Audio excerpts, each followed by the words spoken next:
The Gauntlet, a challenge of beating all 14 game modes of a map without reusing a single hero or monkey. So if I use a Dart Monkey or a Geraldo on easy, I can't use either of them for the rest of the challenge, similar to an Extreme Odyssey. Now, I carefully planned out what I'd use for each difficulty, with the main things being to spread out the lead popping power and camo detection. With that in mind, we started on easy. I wanted to get Brickle out of the way because we're only allowed one of each monkey, so sub or boat spamming along with stalling wouldn't work too great. So I paired her with a middle path boomer and we let her run.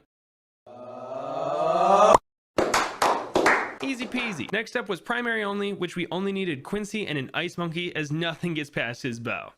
Just kidding. It was absolutely infuriating watching him just doink frozen balloons while new ones shot through. But once we got our embrittlement, that wasn't a problem, and I started dumping money into Quincy to make him even better, which was more than enough to pop the mob. Deflation was next, and I had the genius idea of letting Churchill solo it. Probably not the easiest route, but it would save us monkeys for the harder game modes like half cash. Luckily, the starting cash was enough to get Churchill to level 7, so he had camo detection and a mounted turret that allows him to pop all balloon types. So I just had to save his ability for when we were overrun with either zebras, blacks, rainbows, or ceramic balloons, which turned out to be a lot of the time, and actually caused us to lose quite a bit of lives. But even though we leaked more than expected, he hit level 10 for round 60, letting us use both abilities to take down the dreaded BFB. Now that the easies are done, we're on to the medium difficulties. Standard was first, where I brought in Striker Jones. I wanted to use him for an easier one as he's best with mortar and bomb spams, but once again we're only allowed one of each, so medium was the obvious choice. I paired him with a sniper and opted for a 032 bouncing bullet for some crowd control, and managed to get a supply drop by the round 40 mob. Sure, this completely sacrificed any single target damage that I'd hoped to have, but what's the worst that could happen? It leaks? Yeah, right. All it took was several abilities and just about the whole track to pop the mob.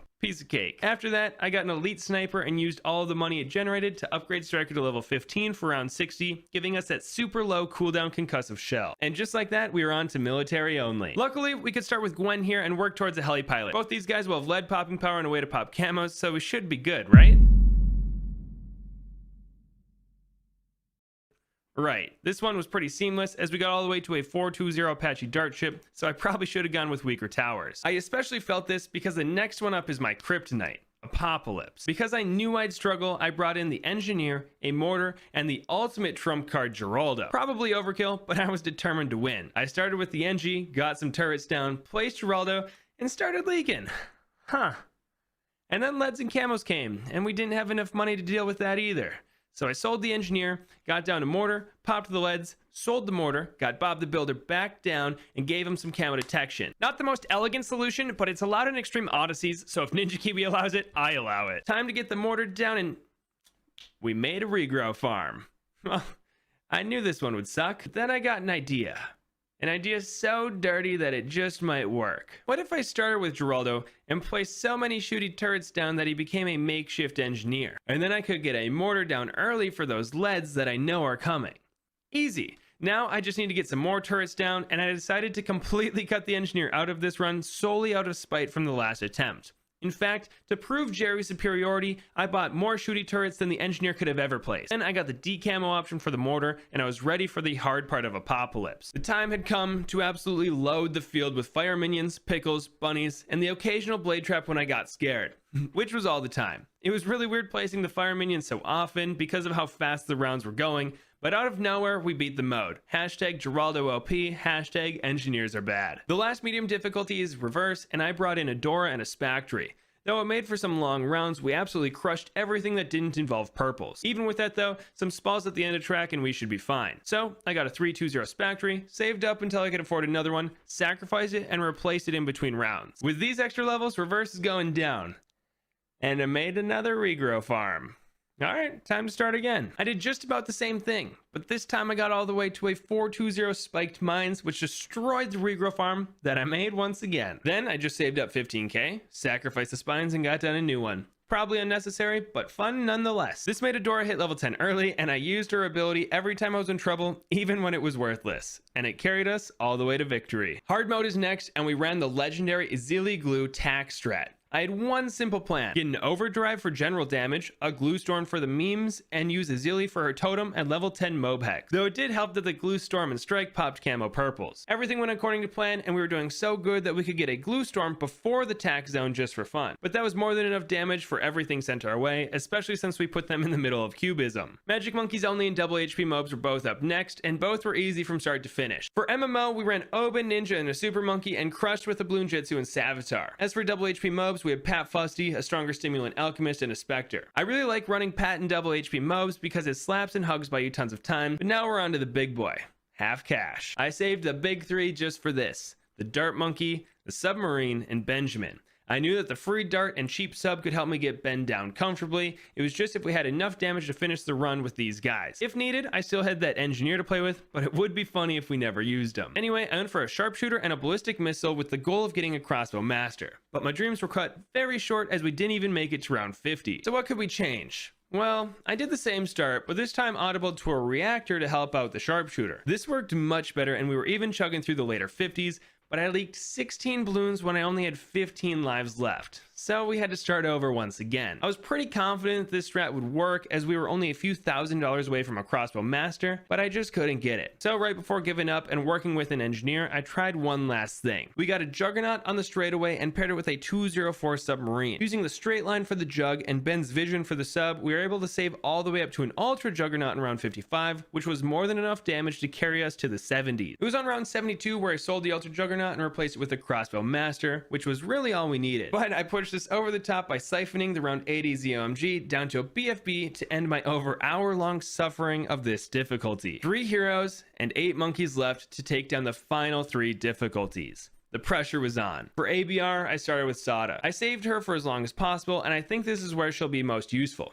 That or half cash, but we did that already. Anyway, I started with Sada and quickly placed down a 203 cluster bomb to help out with the clumped balloon. Then it was clear we needed more camo detection, so I got a 020 village and then upgraded our bomb shooter to a 204 recursive cluster. We were set to crush the mid game with this, but because we had to get to round 80 without any more towers, I decided to go for a primary expertise to get that global ballista. We got that in round 55, which gave me the confidence to win, but we made so much money that I got a recursive cluster to a bomb blitz. Don't judge me for that crosspath. I didn't think we'd be upgrading it to a tier 5. Anyway, ABR was done and we just had 2 more to go. Impoppable. Everyone's favorite difficulty to win with oodles of money was the obvious choice for the farm to be in. Accompanying it would be the Druid, Buccaneer, and ETN. I purposely chose a few towers that would benefit from his camo detection, as that was one of the biggest losing conditions at this point. Luckily, ETN hits level 8 pretty fast, so it is not a worry for this run. But we started pretty quick by going from a 000 Druid all the way to ETN, and then I made the Druid a 130 as that destroys the early game, and we started farming like player 3, but we were limited to 1 farm. Because of this, I figured a banana bank would be the way to go, as we'd get a large chunk of change every few rounds. After that, I got a destroyer to handle the 40s and 50s while we farmed our way to a beautiful Spirit of the Forest. Ever since his damage buff, I've been enjoying playing with him, and this was no exception. The obvious next tower was the Carrier Flagship, but after that, we had a very difficult choice. We could upgrade ETN to level 20, or we could save up for a Monkeynomics for absolutely no reason. Obviously, I chose the latter and made the $120,000 for the fun of it. There was nothing else really to focus on other than the occasional ETN ability, but I was feeling pretty safe at least through round 97. 98 was the first one I was scared of, but I had to save ETN's level 10 ability for round 99 just in case the reinforced DDTs were too much. Luckily, our large amounts of global damage was enough to whittle the ZOMGs down to nothing. Then I used ETN's UCAV on round 99 and exploded the Spirit of the Forest vines on the ZOMGs that came out of the bat. And there we go. Just Chimps remains. I planned from the get-go to do a modified 2TC for this, by having size it back up to make it more reliable. Because we weren't allowed to back out to home and try later rounds again, I had to limit the RNG to keep me sane. So I started with the classic Wall of Fire Wizard, which is where I learned not to get the intense magic upgrade right away if you plan on doing a 2TC. So the second attempt, I rushed the Wall of Fire and had absolutely no issues. Directly after that, I got down Psy, set them to strong, and placed down a Dartling Gunner because I was terrified of not getting it down before purple started showing up. After the dartling, things got much easier. I made it a 2-2-0 and was able to get the wizard all the way to a Prince of Darkness on round 53. Right after that, I got the dartling to a plasma accelerator and microed it to always pop Bloons inside the pod's radius and keep its graveyard full, as our only lost condition at this point was if its bank of Bloons runs dry. So I made our saving of 86k much easier with their stuns and global damage, which allowed us to get a Ray of Doom on round 94. From here, I just pointed that big red laser down the straightaway and had it carry me to the bat. But there was still one more monkey we had to place, the lonely engineer that was completely neglected due to Geraldo.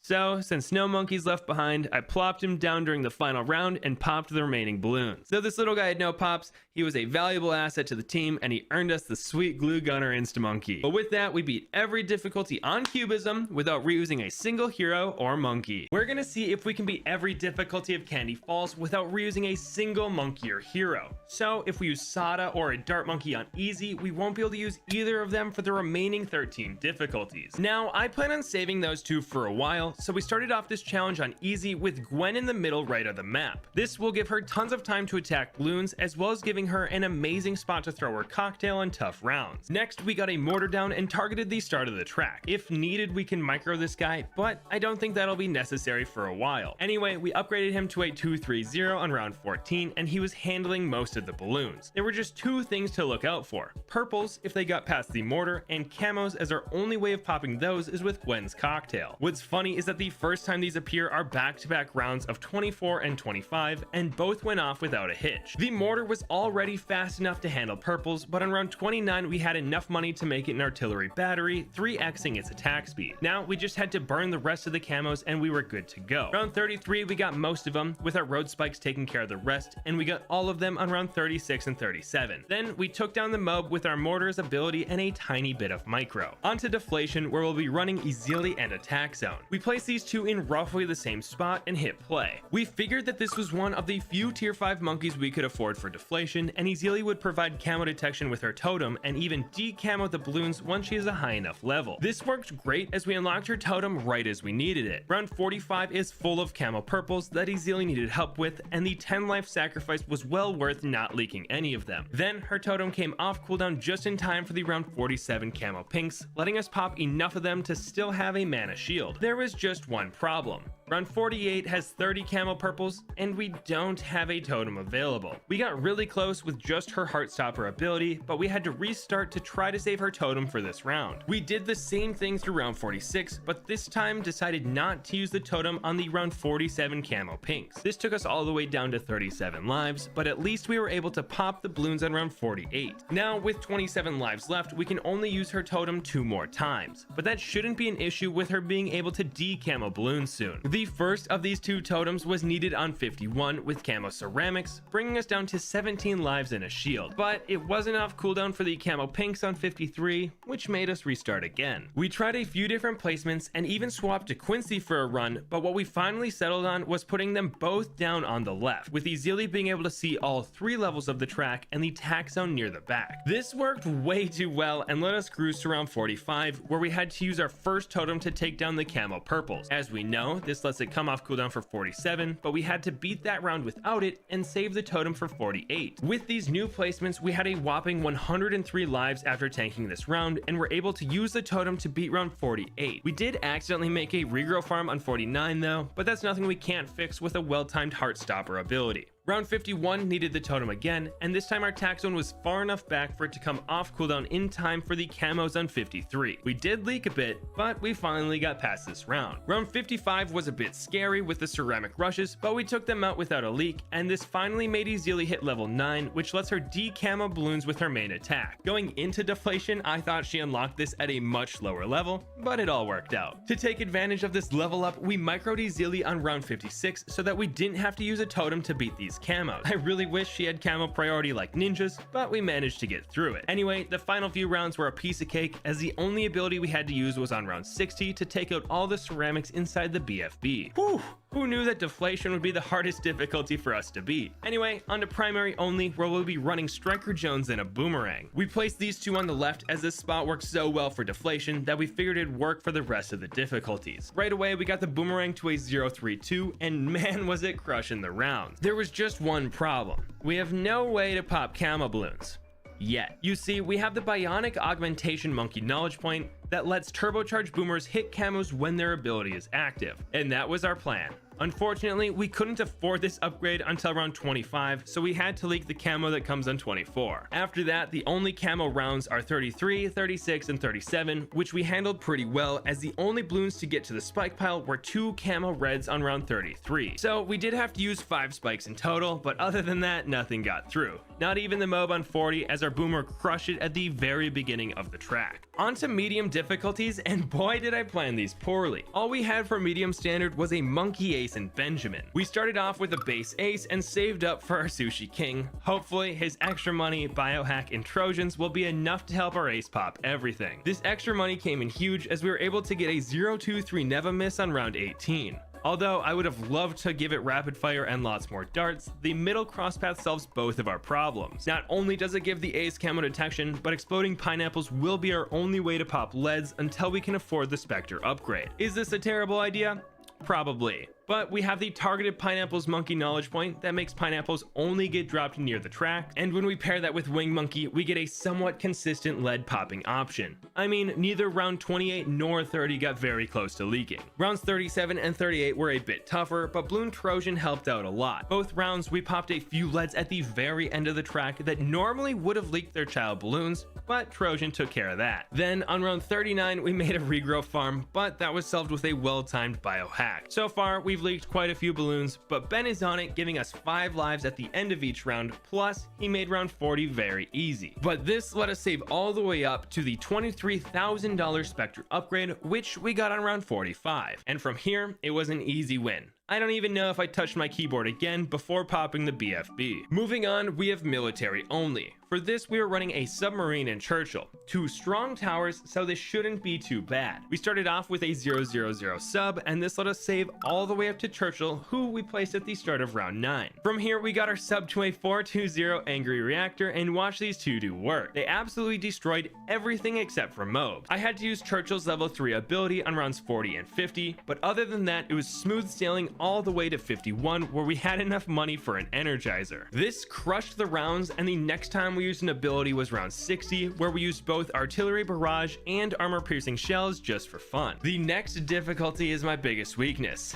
Impoppable. So I made sure to bring in some heavy hitters in Quincy, a ninja, and an alchemist. We started off with Quincy in the middle left and rushed a ninja, getting him to a 301 as quickly as possible. Absolutely terrified of leads, we placed our alchemist in front of everything, set it to strong, and worked towards making it a berserker brew. This took quite some time because you don't get the end of round cash bonus like you do in other game modes, but we were able to afford it right after a round 25 scare. From here, we made our ninja a 402 Bloon Jitsu and our alchemist a 420 stronger stim. This gives us tons of damage for the coming rounds, but there's not much else we can spend our money on, so we started upgrading Quincy whenever we could afford it. This was nice because we definitely needed that extra popping power for rounds 57 through 60. I feel like this is the part of Apocalypse that always gets crazy, as tons of mobs come out of nowhere, but we were able to take it down even without using Storm of Arrows. Apocalypse is down and we're on to reverse. We brought in Adora, a glue gunner, and the village with the plan of starting with Adora. This means we need to leak round 1 though, as we start $50 short of being able to afford her. After getting her down in our typical spot, we got a glue gunner up top. The path he's shooting along is surprisingly straight for how curvy the track is, which will be nice when he has more pierce. With this setup, we were able to go all the way to a 420 Bloon Liquefier by round 33. Now, this does mean we have no camo detection for the coming rounds, but I knew we could tank a lot of them, and I really wanted to make sure we'd be able to pop the round 40 mob. So from here, we saved up for a 020 radar scanning village, which we could afford halfway through round 37. The scary part was that the camo white balloons spawned first on reverse instead of last, so they got surprisingly close to the exit and even made us use Adora's level 3 ability to prevent them from leaking. In hindsight, we probably could have got a radar scanner before Bloon Liquefier, but it all worked out. Now we just had to upgrade the village to a 220 and we'll be able to pop the Mo. This was working pretty well and even let us get to the Bloon Solver on round 50. We buffed it with a primary training at it melted everything. The rest of our money was put into leveling Adora. I really wanted to sacrifice towers to her to be more efficient with our money, but that's not really the play in a custom challenge like this. That being said, we did sacrifice the Bloons Solver on round 60 just to see how high of a level Adora would get to, and we couldn't really complain with level 15. Anyway, on to hard standard, which is where things really pick up in difficulty, and we decided to run Psy, an Ice Monkey, and a Wizard. With this setup, the only start that made sense was a Wizard in the middle left and making it a 1-0-1. This will take out most of the balloons and let us save up for Psy. Is this really weak to purples? Yes, but those don't come until round 25. To counter them though, we put an Ice Monkey in the initial loop and made it a 2-1-0, as that'll handle purples and lead balloons. Next, we upgraded the Wizard to a 3-0-2 and made our Ice Monkey an Embrittlement. This crushed. Until round 40, we just didn't have the damage to pop the Mob. Now, I could have sold the Ice Monkey and upgraded our Wizard to an Arcane Spike, but that would have counted as our one Ice Monkey and purples would have beaten us on round 45. So we restarted doing basically the same thing, starting with a 1-0-1 Wizard, saving up for Psy, then getting a 2-0-0 Ice Monkey at the start. If we leave this Ice Monkey as a 2-0-0, we should have enough money for an Arcane Spike by round 40, and we'll be able to pop the Mob. But this time around, we were having a lot more trouble popping all the balloons. I was kind of shocked at how much the cheaper Ice Monkey was making a difference aside from just missing purples. And then it hit me. I was saving up for Arcane Spike and never purchased Arcane Mastery. The second we did that around 37, everything got much easier. Anyway, we coasted to round 39 where we had enough to purchase Arcane Spike. This destroyed the Mob, and now we can upgrade our Ice Monkey to a 4-2-0 Embrittlement. With not much fear, we saved up for a tier 5 upgrade. I figured we'd get the Archmage, but if we got hard stuck on a round, we could always spend money on Psy or get a Super Brittle. Luckily, that didn't happen, and we got Gandalf up to a 5-0-2 on round 61. This smoked even the hardest rounds and let us get a Super Brittle on round 77. Probably not needed, but I wasn't gonna risk anything. And purples weren't even scary, as Psy can pop them now, so we really have no weaknesses. But this brought us to round 80, where we popped the ZOMG before it even finished the first big turn. Next up, we have Magic Monkeys only, and the only monkeys we're using are Oban and a Super Monkey. We started off with Oban on the right side and used Brambles anytime the balloons got farther than I'd like. This allowed us to get a Super Monkey down on round 15, and we put him right next to Oban. This is super nice, but we have two glaring weaknesses. The first is that we have no camo popping power outside of Brambles, so we went straight for Ultra Vision on our Super Monkey to save us from relying solely on them. The second problem was that we want to make this guy a Sun Avatar, but if we purchase Laser or Plasma Blast, we'll be incredibly weak to purples. So what we're going to do is keep our Super Monkey a 0-0-2 until we're past most of the purple rounds. This left us in a tough spot for 48, as there are 30 purples heading our way, but we got lucky with our Brambles, as Oban put them right where they could pop the purple layer, and our Super Monkey could help with the insides, letting us pop all 30 of them. But on round 49, we accidentally made a Regrow Farm that took us out right before we could afford the Sun Avatar. To get around this, we microed the Super Monkey a bit, only leaked a few balloons, and we were able to get the Savitar on round 50. This was right when we unlocked Wall of Trees, so we put those up front to make extra money, and we spent the rest of our cash upgrading Oban, which led to a very easy win. Moving on, we have double HP mobs. We started with Pat Fusty and a Dart Monkey over on the left and saved up for a Heli Pilot. Now, we wanted camo detection on both these towers, so we made the Dart Monkey a 0-2-4 Sharpshooter and the Heli a 0-2-3 Mob Shove. This will do great for now, as we'll have plenty of stalling power for the tanky Mob on round 40, plus the Mob Shove can help out with lead. This surprisingly let us save all the way up for a Crossbow Master on round 49, which just about locked up the win. We did spend money making our Heli Pilot a 0-2-5 Comanche Commander, but the run was easy enough to where we set it on patrol points just for fun. Next is Half Cash, which might be the hardest difficulty of the challenge. Because of this, we saved Sada, the Bomb Shooter, and the Sniper for this game mode. We started off with a Sniper near the back, saved up for Sada, and we could afford her on round 8 with only a few leaks. From here, we got down our Bomb Shooter and set it to Strong. Between these three, we'll somehow need to counter heavy Ceramic Rushes and Mob class balloons, but I think we got this. We started upgrading our sniper, making it a 022. This will be some nice global popping power with camo detection, and we plan on making it an elite sniper later on if we have the money. Next, we upgraded the bomb shooter to a 230 to help with the MOAB coming in a few rounds. This absolutely destroyed the MOAB's outer layer, and we used sword leap to take out the ceramics inside. Now, we just have to decide if the middle path sniper is actually the play. What swayed us is we'll need the help with ceramics, so we decided to pick up bouncing bullet as this path is worth it even with supply drop making half as much money as usual. This worked very well even in half cash, and we were able to pick up a supply drop on round 49. Then its ability gave us enough money to pick up a MOAB assassin on 53, which really helped out as this is when MOAB class balloons really start coming. The late 50s is where we hit our stride as Sada hit level 10, giving us another ability that can bail us out if needed. We used this on round 63 where it took out the first two ceramic rushes, which actually capped out its pierce. Not something you see every day, but this let us use leaping sword for the third rush and take down round 63. Then on round 66 we could afford the elite sniper upgrade, which made us even better at dealing with ceramic rushes and making money. This let us coast until round 79 where the balloons got very far. Anytime the BFB's ceramics layered on top of the rainbows, they got much farther as the elite sniper just couldn't keep up. But after a few abilities, we were not only able to beat round 79, but also afford the MOAB eliminator and one-shot round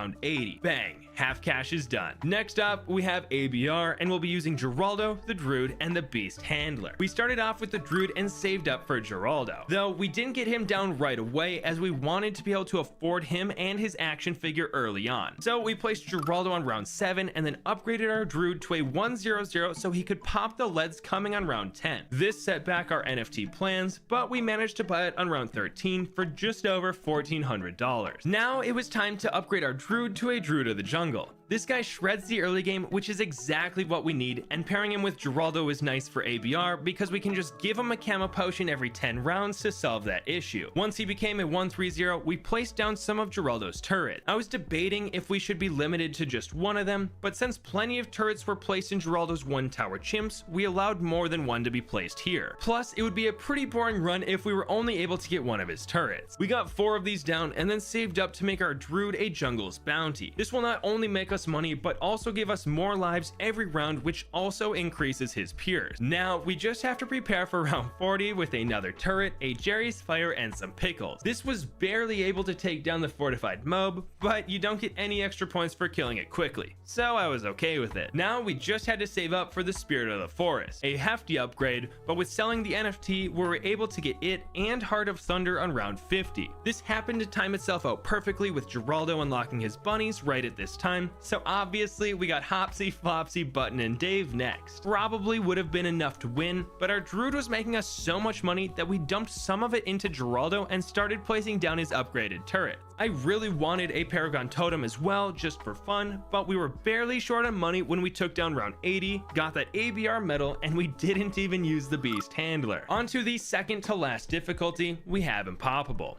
We're running ETN, the farm, because what other game mode would we use that in, the Spectre, Engineer, and if we need it, the Beast Handler. It's kind of funny that these are all support monkeys, so it's an Impoppable support monkeys only run. We started off with an Engineer and rushed the Sentry Gun upgrade. This smoked the rounds and let us save all the way up for a banana farm. While not necessary to rush it that much, I wanted to let my inner player 3 out as I haven't been able to farm for this entire challenge. Anyway, we then placed down ETN and made our Engineer a 210. This let us get our farm to a greater production and then get a 200 Spike Factory to handle the round 28 leads. While not the best solution, I have no complaints so far. That being said, we didn't want to rely solely on the Spike Factory, so we got our Engineer to a 420 Sentry Expert. Around this time, ETN hit level 8, giving camo detection to everything, which really rounded out our defenses. We then got a Banana Bank on round 39, which will give us plenty of money for tier 5s later on. We picked up a MOAB Shredder and started the very long save up for the Sentry Champion. This took all the way to round 57, which was more challenging than we thought it'd be, but there wasn't a round that ETN's UCAV couldn't handle. From here, the Sentry Champion took care of everything except for purple balloons, but ETN's dragons were popping that was just fine. Then round 63 came. The first two rushes got farther than I thought they would, but the third rush got one shot by an exploding turret, which apparently is something I should do more often. But after a few more collects of the bank, we were able to purchase the Carpet of Spikes upgrade on round 78. And this combination of towers absolutely dumpstered the rest of the round. I mean, we had over 100k left over when we took down the bad, and once again, we didn't even use the Beast Handler. Whew. Chimps is all that's left, and we allotted Brickle, the Buccaneer, Dartling, and Beast Handler for the job. We placed a Buccaneer and hit play. It got off to a great start, but round 8 kept leaking. We were so close to the Grape Shot upgrade, but a red or two kept sneaking through. That is, until we put the Buck on strong anytime there were greens in its range, then once everything was down to blues or reds, we swapped it back to first. This barely beat the round, but it gave us enough money for Grape Shot. I was honestly worried that we'd have to place down a Beast Handler or something. From here, we saved up and got Brickle. I really wanted to get her down early, as I have a feeling we'll be relying on her later. As for the Buck, we upgraded it to a 032 cannon ship with the plans of it being a Pirate Lord later on. Am I sad that we couldn't give it double shot? Yes, but camo detection is pretty important. Anyway, we got down a Dartling in the top right and slowly upgraded this guy to a 420 plasma accelerator. This will carry us through the mid game and allow us to save up a ton of money. My plan is to get the Ray of Doom, so let the saving begin. This was a brutal save up, chock full of micro, but it wasn't too bad until the Super Ceramic started coming on round 81. And this change to Super Ceramics was much more apparent than normal runs. Instantly, the Plasma Accelerator stopped carrying us, and we were still $13,000 away from the Ray of Doom. We had to stagger the popping of BFBs so the Plasma Accelerator could focus smaller groups of ceramics and time each of Brickle's abilities, but even with that, we were still leaking. So I caved to Twitch chat and upgraded our cannon ship to a Monkey Pirate. This beat the round first try, but set us back several $1,000s to getting the Ray of Doom. Then round 82 came, which was even more challenging. The fortified BFBs were scary, but what was even worse were the fortified super ceramics inside. They took so long to pop, so our mission was to take out as many of them as possible with Brickle's Mega Mine. We tried and tried, getting so close every time, and chat was telling me to get the Pirate Lord with every failed attempt. But after several tries, we finally took down round 82, popping the last ceramic on the final bend. And then round 83 came, which was way harder. And after just 3 attempts, I bought the Pirate Lord. I guess chat was right, and I should have gotten it several rounds ago. This crushed the rounds, but set us all the way back to only $50,000. But as long as it could handle the 80s and early 90s, we should be fine. And fine we were. Other than DDTs, nothing really got close to leaking, and we got the Ray of Doom upgrade on round 94. Honestly, this is the first round that the Pirate Lord might not have been able to beat, so that timing was pretty perfect. Obviously, this crushed the rounds, but we had one more monkey to place. The Beast Handler. So in the middle of round 100, we got a 000 Beast Handler at the start of the track, and he helped us take down the bad. Ooh. Nice.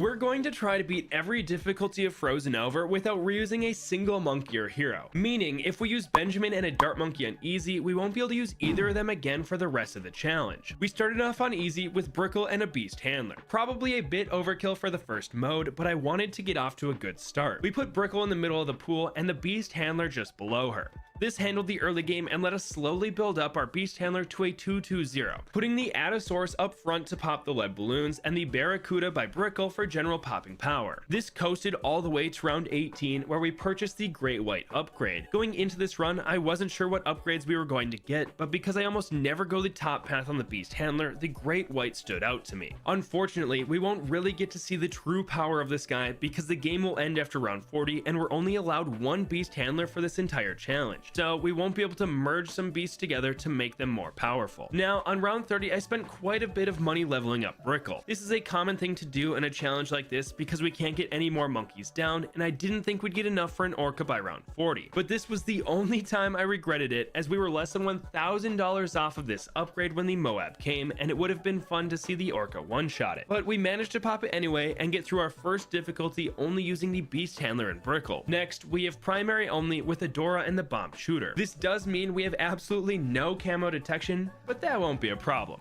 Probably. Luckily, on easy difficulties, we can afford a Dora right off the bat, so we started with her in the middle of the track, just to the left of the water. This very easily let us get a bomb shooter and slowly upgraded all the way to a 240 Moab Assassin. We afforded this guy right after the first camo came in around 24, which we had to pop using the Monkey Knowledge road spikes at the end of the track. For the rest of the run, we just spent our money leveling up Adora whenever we had enough and watched all of the camos get by. Round 33 was the first time they got through the road spikes, but they didn't stop there. They also took out our mana shield and brought us down to 170 lives. We built back up 10 mana shield lives over the next 2 rounds, but then the camo greens came on 36. We tanked all 20 of them, bringing us down to 120 lives, but we popped every non-camo bloon of the run so far. This continued through the next round as we popped everything except for the 7 camo whites, bringing us down to 43 lives. But those are the last camos we'll face this run. In fact, those are the last bloons that'll even make it close to the exit. Rounds 38 and 39 were destroyed by Adora as we didn't even need to use an ability, and then we popped the round 40 Moab with our bomb's Assassinate Moab ability. Boom, primary only is over.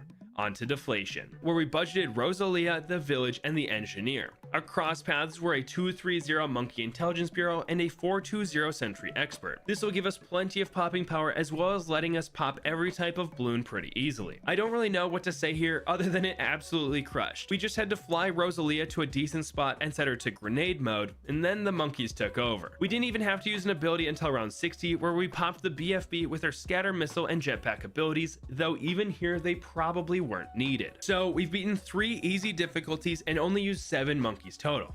Not bad. But on to medium, where we have Ezili, the glue gunner, and tack shooter. Here we could actually afford to start with all 3 since we have the monkey knowledge points for extra starting cash and a free glue gunner at the start of the game. We put all 3 in the triangle near the front of the track, set Ezili and the glue gunner to strong, and started upgrading the tack shooter. We made this guy a 203 on round 8 and started working on our glue gunner. We made him a 210 corrosive glue at the end of round 10, and our popping power was pretty unique. Between Ezili and the glue gunner, most of our popping power was damage over time effect. For the next several rounds, barely any bloons made it to the tack shooter. They would just get slowed and whittled down by corrosive glue and magic. Probably not the most fun way to go out as a balloon, but this countered the rounds pretty well. The strong dot effect soaked through bloon layers, causing them to crush the space strong bloons being sent our way, and there weren't any rounds that had big enough rushes of weaker bloons to get past. In fact, this setup let us save all the way to an overdrive, which we got on round 23. Now, our defenses are looking solid, and we still have plenty of upgrades to get on the glue gunner. We picked up glue splatter to give him some more pierce, and then worked our way down the top path. But our main problem of the run was about to start coming. Camos. Round 33 was upon us, and our only monkey that can see them was Ezili. Luckily, she could handle these camo yellows and reds on her own, and the round right after that, she unlocked her sacrificial totem. This will give all of our towers camo detection, along with several other buffs at the cost of only 10 lives. We just have to be careful of its cooldown, as we don't want to enter a camo round with this thing not available. The first time we used this was on the round 37 camo white. This let us test out the totem, pop the whites easily, and it'll be off cooldown by the time more camos get sent our way. We got our bloon liquefier on round 39, just in time for the Moab. Ezili and the glue gunner brought this pufferfish down to half health before it even made it to the overdrive, but once it reached the tack shooter, this tanky outer layer was popped quickly and the ceramics inside were shredded by our 3 towers. But now we're on to the hardest part of the run. The 40s. It's rare that the 40s are that difficult, but there are several camo rounds that we'll have to deal with, and the totem's cooldown is very long, so we need to be careful. Luckily, Ezili was able to handle the 5 camo rainbows on round 42 without a totem, and she even popped the 10 camo purples on round 45 with only her level 3 ability. This saved us 20 lives, but rounds 47 and 48 are the true test as they're back-to-back rounds with camos. We popped a totem once round 47's camo pinks were about halfway through the map, and it lasted all the way until the camo purples came on 48. If it lasted a few seconds longer, it would have been perfect, but without it, we were able to get past the round with Heartstopper and have Ezili pop as many purples as she could. This caused us to leak 6 purples, but between the road spikes, mana shield, and 130 lives, we were able to survive. But this brings us to round 50, where we had a dilemma. What tower should we upgrade? The tack zone works much better with Ezili's totem, as it loves the extra pierce she provides, but the Bloon Solver is my favorite upgrade in the game. Needless to say, we made our glue gunner a 520 here and continued on. Additionally, Ezili recently hit level 9, meaning her main attack now strips the camo, regrow, and fortified property off bloons. This made the round 51 camo ceramics a piece of cake, as she just made them spaced out ceramics, which we can easily deal with. Round 53 did need a totem though. While the bloons themselves were easy to pop, 80 camo pinks were too much for Ezili to keep up with. So spending 10 lives on a totem was a great trade-off, as we would have leaked tons of them had we not used this ability. The totem came off cooldown just in time for round 56 and his 40 camo rainbows, but Ezeli's camo stripping was just enough to beat this round without it. We had to micro her a tiny bit to attack the last 2 camos, but this once again saved us some lives, and Ezeli hit level 10 once we beat this round. The final few rounds were easy. No abilities were needed until round 60, where we popped Moab Hex and Sacrificial Totem to take down the BFB and beat medium mode.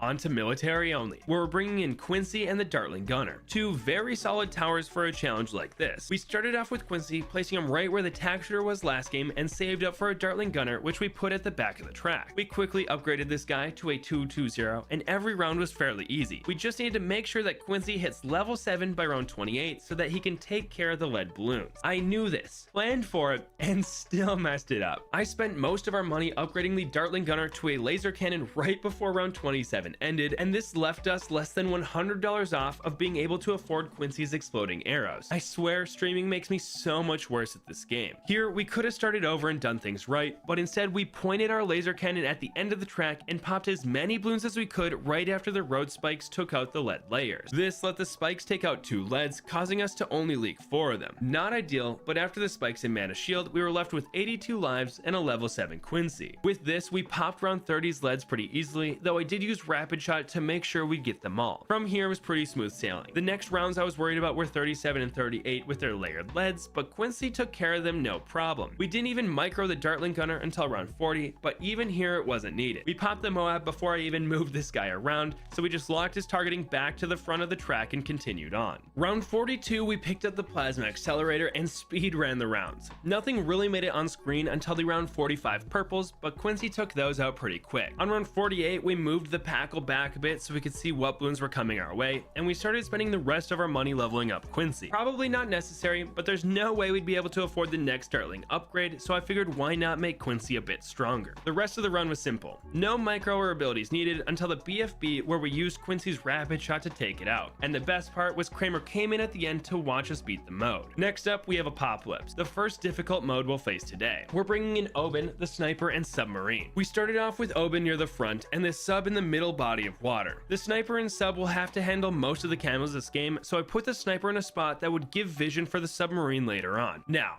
Impoppable is my nemesis, and I was absolutely terrified of camo leads. We have a few ways to take them out, but most would require a bad crosspath. We could have gotten a 2-2-0 Submarine, but then we'd be locked into either a reactor or ballistic missiles, or we could pick up FMJ on the Sniper, but I wanted to make this guy a supply drop, and the 0-4-2 is better. So to see if they'd really be a problem, we left the Sub as a 2-0-0 and slowly upgraded our Sniper to a 0-3-0 bouncing bullet. On round 25, I finally gave up on this no crosspath silliness and made our Sniper a 0-3-2, accepting that I'd either leak the camo leads or make our Sub a 2-2-0. Luckily, nothing was an issue until round 39, where some balloons actually got pretty far. The reason for this though was because I still had the Sniper set on strong from the beginning of the game, so it wasn't targeting the balloons in front.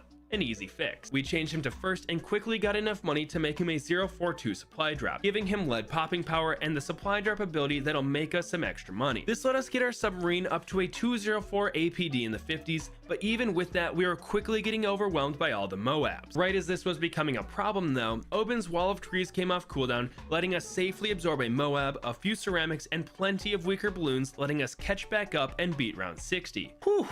Right as things were getting spicy, we beat Impoppable. On to the last medium difficulty, reverse mode. Here we started with Striker Jones and put him at the very start/end of the map and saved up for a Mortar Monkey. We got this guy in round 3 and instantly started freeing Greg, the Cave Monkey. I wasn't sure how he'd work on reverse mode, as he normally goes to the start of the track, which is the end of the track here. And I really wanted him next to Striker, as his stun would be very nice at keeping the balloons inside his range, so I was panicking and thinking about moving the mortar to a different difficulty if Greg doesn't go to the right spot. We freed him on round 6, and luckily he went to the top right of the track. Great work, Ninja Kiwi, for thinking about reverse mode. Then we moved the mortar's targeting to the start of the track and rushed Signal Flare. While not the best upgrade for popping power, we did need some sort of camo detection. We got him to a 0-2-3 on round 15, and right at this time, we had to start microing it. My least favorite tower in the game to micro, but it was necessary as I wasn't sure how many balloons we'd leak later on this run. From here though, we had a massive save up to Shattering Shells, so we locked the mortar up front and monitored the rounds. Between the Cave Monkey's stuns, Striker Jones level leveling up and the mortar's damage over time effects, we were actually doing pretty well. In fact, this let us save all the way up for a shattering shells even without microing the mortar. Around 38 shattering shells, easily the earliest one I've ever seen. Its upgraded burn now deals 5 damage per tick, which was melting the balloon. And we can spend the rest of our money on Striker as we won't be able to afford a Bloon incineration by the end of the run. This let us coast around 50 where we had to micro the mortar once again. I messed this up though, and we would have leaked a ceramic, so I exited to home for a retry. I was in the middle of messing up the mortar micro again, but that was nothing a few concussive shells by Striker couldn't fix. On round 52, we spent about 20 grand upgrading Striker to level 12, giving him more popping power, and things got a bit easier. Most of the rounds we still had to finish off some ceramics with a bit of micro, but we started using concussive shell a bit more. We normally use this stun on Moabs, giving us slightly more time to pop them, which led to us burning all the ceramics inside without having to move the mortar. A few pinks made it through the road spikes on round 55, but other than that, we were pretty solid. We didn't let anything leak through round 59, and then we had some fun against 60. We concussive shelled the BFB and the Moabs inside it, then used Striker's target focus ability, which made the mortar's shells follow our mouse for a few seconds. Then we just traced the balloons we wanted popped, and the mortar took them out. I wish we could always have this option,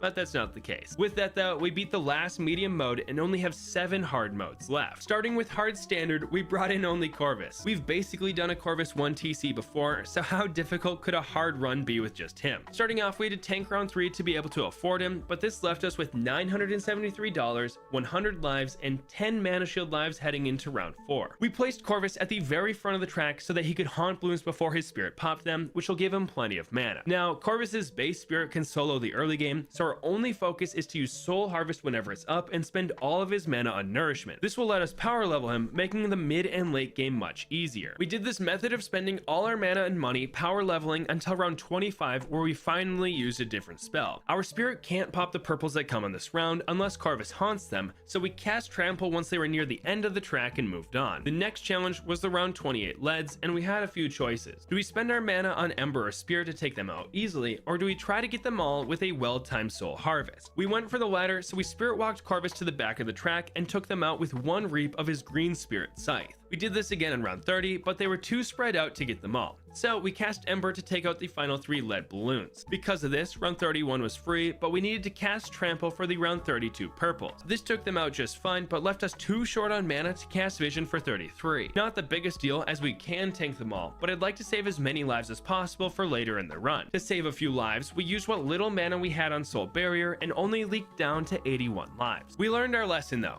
Always save some mana. Going into round 36, we had plenty of mana to deal with the camo greens. Once they were all on screen, we cast Vision and Trample. This cleared the round and let us spend the rest of our mana on nourishment at the start of round 37. Here we let the spirit do his thing until the lead started coming, where we used Ember to pop them and the zebras, and we cast Vision for the camo white. This left us without Ember for the leads on 38 though, so we soul harvested the first few leads and then cast Spirit to take out the rest. This let us go into round 39 with basically everything off cooldown, and we got to choose what spells to cast. At first we didn't need anything, but slowly the zebras and rainbows crept up the track until we finally turned Spear back on to clear the screen. I probably waited a little too long though, as we did end up leaking 6 balloons. They all went to the mana shield, but still something we shouldn't have done. Round 40 we toggled aggression on at the start of the track and let our red spirit attack away. Then we spirit walked Corvus to the back of the track and toggled it off once the Moab got to him. This let the spirit pop the outer layer inside his range and gave us enough time to soul harvest all the ceramics inside. From here, everything was easy. The next notable round was 47, where we unlocked Corvus's level 10 ability Dark Ritual. This is an insane balloon popper and mana maker, and we used it right away to pop a few ceramics, let us cast Nourishment, get back up to max mana, and cast Vision, allowing us to pop all the camo pinks and beat the round. This put us in a pickle for 48 though, as Vision is on cooldown for the camo purple. Luckily for us, we just unlocked Recovery, which we can cast to make our spells come off cooldown twice as fast as normal for the price of some mana and not having the spirit attack while it's active. This made some pinks leak while Corvus was meditating, but once Vision was off cooldown, the spirit caught back up and we were able to cast Vision and Trample to pop all these camo purples. Round 51 was a bit tricky, but what we did was cast Vision, let the spirit take care of the camo ceramics for a bit, and right before Vision wore off, we moved Corvus to the front of the track and cast Dark Ritual. This is nice because Dark Ritual will be able to hit the camos for its entire duration, even if Vision wears off before the Dark Ritual is over. This let us pop the final few camo ceramics after vision ended and we pretty easily beat the round.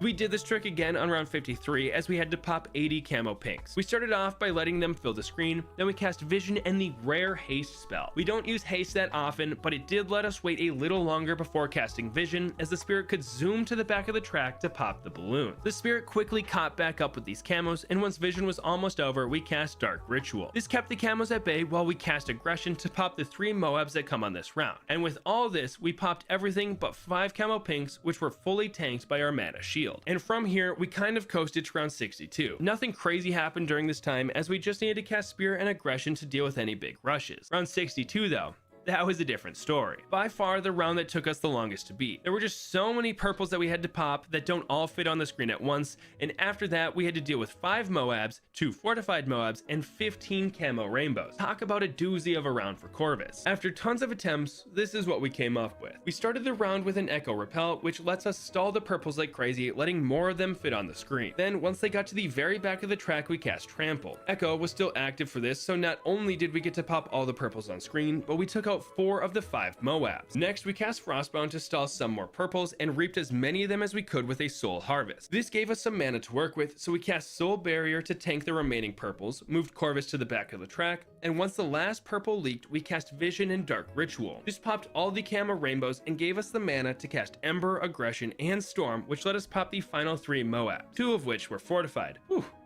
easy. And this is what I had to say. We're like that, baby. Let's go. 62 is free. Not even hard. Yeah. Now it was time for round 63, where we actually had to toggle everything off. It worked better if we just let the base spirit handle the ceramic rushes, and while there were no ceramics on screen, we'd use spear to pop all the leads. This was because if we left spear on, the ceramics would split into multiple balloons and pierce cap our base spirit. So we had to toggle on and off spirit to pop all the leads without damaging any ceramic. Kind of a funny problem to have, but we beat the round pretty easily with this strat. Then round 64 just took aggression, storm, and eventually spear to pop them all. The next tough round was round 66, but we got to use one of my favorite spells to beat it, Ancestral Might. We cast this close range spell at the start of the round. It popped everything except for the final 3 Moabs, which we stalled with a repel for a very long time, let the spirit pop its outer layers, and then cleaned up most of the insides with a Soul Harvest. From here though, it was smooth sailing. We had some weird rounds like 73 where we kept popping the BFBs down into all red balloons and not having the pierce to handle them, but every time we found a pretty simple solution. Really, the only round we have to worry about was 78, as it has purple balloons and camos, so let's fast forward to that one. We started with basically every spell and ability off cooldown. We were prepared as the first massive rush of ceramics headed our way, and I was ready to cast whatever spell was required. But because we've spent all of our money in extra mana leveling Corvus up, his base spirit was able to handle the rush on his own. Perks of having a level 17 Corvus by round 78. He continued to solo until the purples started spawning and racing through the track. Here we waited until they were almost at the end before we cast Vision and Trample. Trample was mostly for the purples, but I figured the camo ceramics would spawn before Trample was over, and this was an easy way to pop them all. And boy was I right. After Trample ended, we just had to pop a few rainbows, and round 78 was a thing of the past. 79 would have been just as easy, but our spirit bugged out, getting stuck right next to Corvus and was unable to move. I think this actually let him deal way more damage when the balloons were next to him, but once the BFBs got past him, it was over. Luckily, reloading the round fixed this, and between aggression, echo, ember, and frostbound, we were able to pop everything. And that just left the ZOMG, the first one of the video. We started off the round with an overload, then let the spirit attack while we soul harvested a few times to get our mana back. This left us with 4 BFBs to deal with, so we cast recovery and let Corvus meditate until overload was off cooldown. Here we were still a little short on mana, so we waited until things were in range of soul harvest and dark ritual, which let us cast overload again, popping the Moabs and beating hard mode with only Corvus. On to Magic Monkeys only, where we'll be bringing in Pat Fusty, the Wizard, and Super Monkey. We started with a 0-1-0 Wizard, and this actually let us save up all the way for Pat, who we placed in the middle of round 7. This is a pretty solid combo, as once we pick up Wall of Fire, our Wizard will be a beast at popping dense packs of balloons, while Pat is great against spaced out stronger ones. In fact, we made our Wizard a 0-2-2 and coasted all the way to round 25, where we faced our first problem.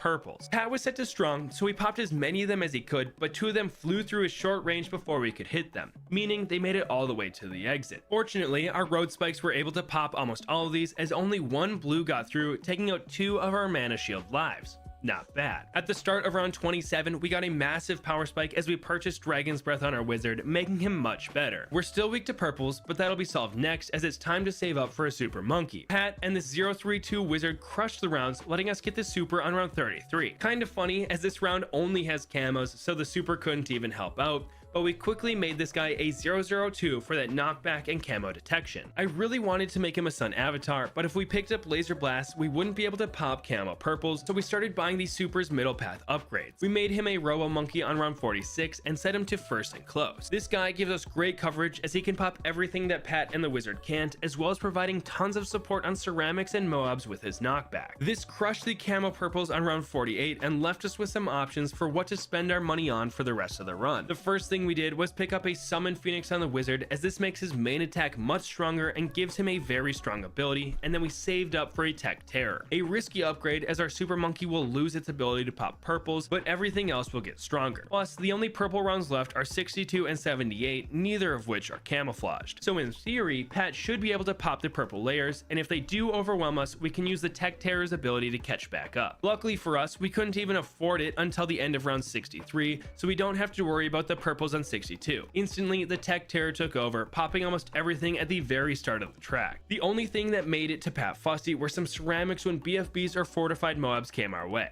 But this brings us to round 78 and the last round of purples. We absolutely crushed the first rush of ceramics and the BFB, but the purples obviously made it to Pat. Just as planned, he was easily able to keep up, popping all of them without issue. But the second ceramic rush was camouflaged and layered on top of some purples, so I activated the Tech Terror's ability to make sure nothing got by, and just like that, we were on to the final two rounds. 79 looked a little scary with his fortified BFBs, but we just used Pat's Roar and Summon Phoenix to take them out quickly. This let us save Pat's Hug for the ZOMG, one of my favorite things to do with Pat, as it just leaves us with 4 stunned BFBs. Our monkey's main attacks brought them down to Moabs while we waited for them to clearly be in range of the Tech Terror, and his Annihilation ability one-shot them, completing magic monkeys only. Double HP Moabs is next, and we're running Gwen, the Boomerang, and Ice Monkey. Once again, pretty limited on camo detection, but we wouldn't have it any other way. We started off with Gwen in the triangle and had her fire away. We let her solo the first 2 rounds while we brainstormed where we should place our monkey. After a bit of discussion,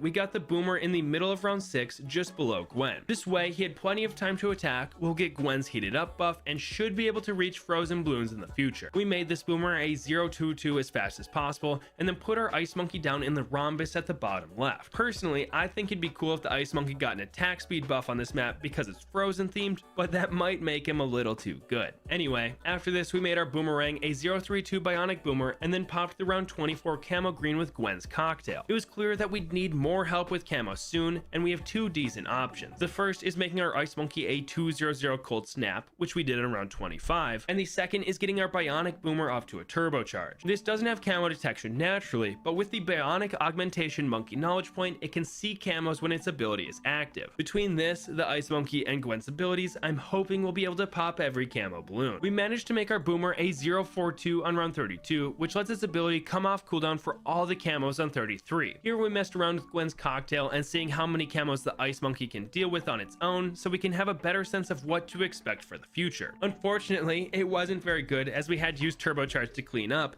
and even with that, a camo yellow made it to our road spikes at the end of the track. Not a great performance, but we have time to improve. The next camo round is 36, where we face 2 rushes of camo green. This turned out to be super easy, as one cocktail could have popped them all, but we also had upgraded the Ice Monkey to a 220, and had Gwen not popped the second rush, the Ice Monkey could have popped all the greens. So we went from leaking a camo balloon 3 rounds ago to overkilling this one.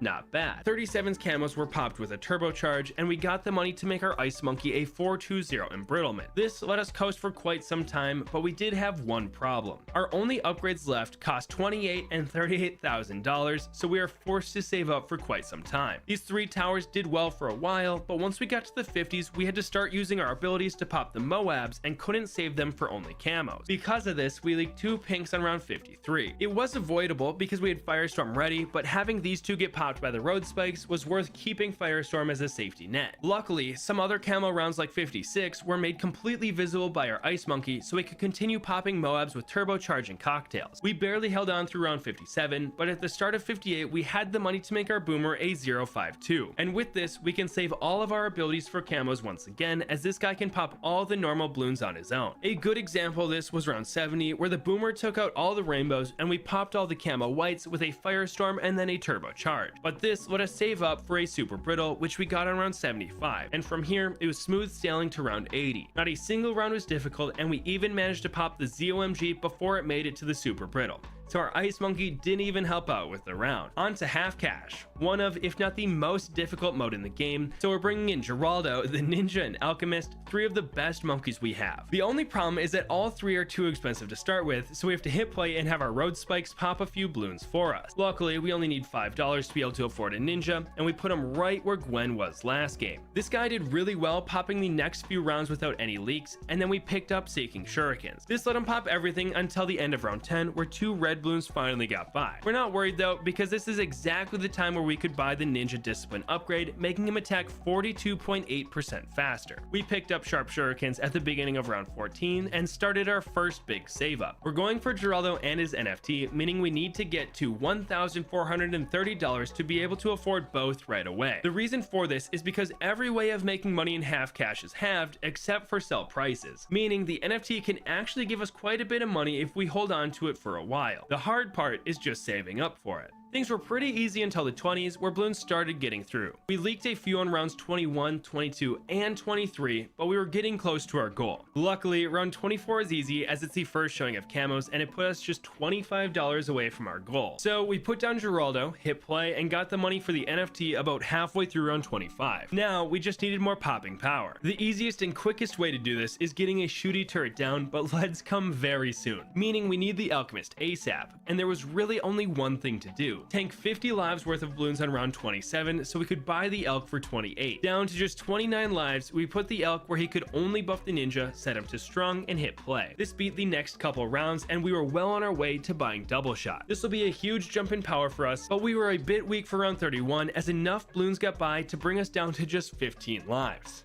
Oof. We probably would have leaked on 32, but right as the balloons were getting far, we made our Ninja a 301, and in the middle of 33, we picked up Caltrops, so our defenses actually got pretty decent. Next up was upgrading our Alchemist to a Berserker Brew. This wasn't too bad, as between our three towers, we had about exactly as much popping power as was needed for each round. Camos and leads were both handled, and large rushes weren't too difficult. But once we had enough money for Berserker Brew, I got a bit greedy. I wanted to make it all the way to a Bloon Jitsu, so we'd be better prepared for the Moab. This made us leak a few balloons on round 38 and a ton on 39, so after one attempt of leaking way too many balloons, we folded and upgraded our Elk to a 300.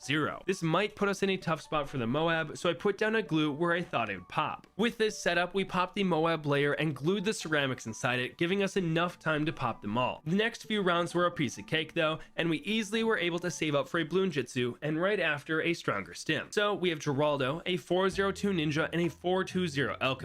I wasn't sure what to get next though, so I put a Fire Spirit on the Ninja and started saving money. There's no way we'd get enough for a Grandmaster or Perma Brew at a reasonable time, so we were just chilling. But then Geraldo hit level 10 and we could start placing his bunnies. Over the next several rounds, we placed Hopsy, Flopsy, Button, and Dave whenever they came in stock, and on round 63 we got our Killer Rabbit. Talk about good timing. But this kind of just cruised through the rest of the game. We picked up Geraldo's upgraded turret on round 71 and put it at the back of the track to pop any leakers. The closest round was 76, where the Regrow ceramics basically made it to the end of the track before the turret and bunny popped them all. Through the end of round 77, I was desperately trying to save up enough to afford the Grandmaster, but even with selling the NFT, we wouldn't be able to get it early enough to make a difference. So on round 78, I finally started spending our money. We put a sharpening stone on the Ninja, camo potted Geraldo, blade trapped the first ceramic rush, put a spicy potion on the Ninja, and blade trapped the camo ceramics at the end of the round. Next, we put down our one and only Genie on round 79 to pop the BFBs and help with the ZOMG. And finally, we put Pickles on the Ninja and placed a creepy idol in the left of the triangle to make sure we wouldn't leak. And just like that, we beat half cash with over $35,000 left over. 3 difficulties left and 10 monkeys to beat them.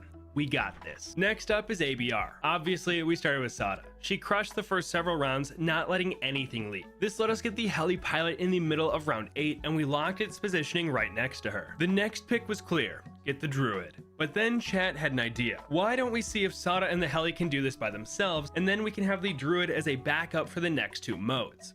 Genius. So with that, we started upgrading the heli. Up first was getting IFR so he could help Sada with camo balloons, and the next was working our way up the top path, as once we make him a 3-2-0, he'll be able to pop leads for us. Currently, we're using Sada's level 3 ability to pop all the leads, which can be pretty scary to rely on. The first close call we had with these was on rounds 24 and 25. We used Sword Leap to pop the 4 leads on 24, but then it was on cooldown for the camo lead that leads round 25. I tried to place our swords so that the lasting effect would pop it, but they just barely didn't last long enough. Luckily, this guy is so slow that Sword Leap came back off cooldown once it was nearing the end of the track, so we could pop it that way. And with the money of this round, we were able to pick up Razor Rotor. With our heli on pursuit mode, he kept the balloons at or near the entrance basically until round 40. Sada was just sitting there pondering life, waiting for balloons to make it to her. But the first one that did was the Fortified Moab. We popped its outer layer about halfway through the map and then cleaned up the insides with a Sword Leap and a few attacks. I would like to say we went right back to coasting, but the 40s and ABR are much more difficult than that of a normal game. Ceramics and Moabs were routinely making it to Sada. She was always enough to stop them, but they were getting further than we'd like. The nice thing though was that we were racking up the money. In fact, we got the Apache Dart Ship on round 47, which could not have been timed better. This was the first round that I thought Bloons might get past Sada, as there were 3 Moabs getting pretty far. But once we got the Dart Ship, we pushed the Bloons back to the entrance and started plowing through the rounds once again. Moabs would barely make it to Sada, and we were really only saving up for the Apache Prime upgrade. So in the middle of the run, I took my opportunity to go to the bathroom. This was a long challenge and I really had to go. Plus, we've never lost while my gaming chair is in charge,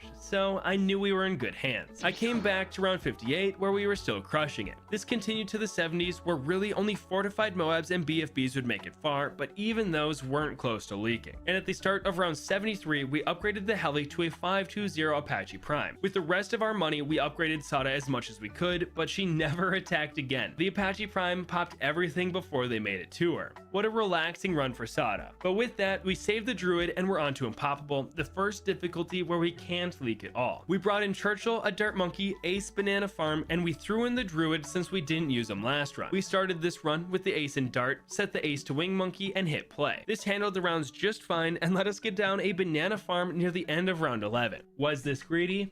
Yes, but we'll need some serious cash if we want a bunch of tier 5s and a max level Churchill. So we spent the next few rounds getting this farm to a 2-0-0 before upgrading our defenses. This let a ton of Bloons get close to leaking in the teens, but pretty quickly we were able to upgrade our Dart Monkey to a crossbow. From here, we saved up for Churchill, getting him at the start of round 23. Not a bad timing for him at all. This gave us a ton of extra popping power as well as not having to worry about leads basically for the rest of the run. But now it was time to make our banana farm a bank. This is super early compared to what I normally do, but because we can only get one of them down, I figured the earlier we get it, the better. We got this on round 34 and instantly went back to our crossbow, making him a sharpshooter. Now, this will likely give us plenty of popping power for a while, so we actually went back over to the bank and upgraded it to an IMF loan on round 43. This can hold even more money. We can deposit cash into it to speed up its money making process, and if we need, it has an ability to loan us some money. With this steady form of income, we upgraded our Ace to a 2-3-0 bomber and saved up for a crossbow master. This only took a few rounds as we collected from our IMF and used its loan ability to get cash early, allowing us to make our Dart Monkey a 0-2-5 on round 50. Between this guy and Churchill, we could probably make it to round 80 as is, but there wasn't a reason to do that, so we upgraded our Ace to a ground 0 on round 60 and a Tsar Bomba on 66. We were making money so fast it was crazy, and all that was left was to upgrade Churchill to level 20. But Chet had another good idea. What if we upgraded the IMF loan to a Monkeynomics, a tower that I almost never get, but boy is it fun to use its ability and not have to pay anything back. So that's what we did.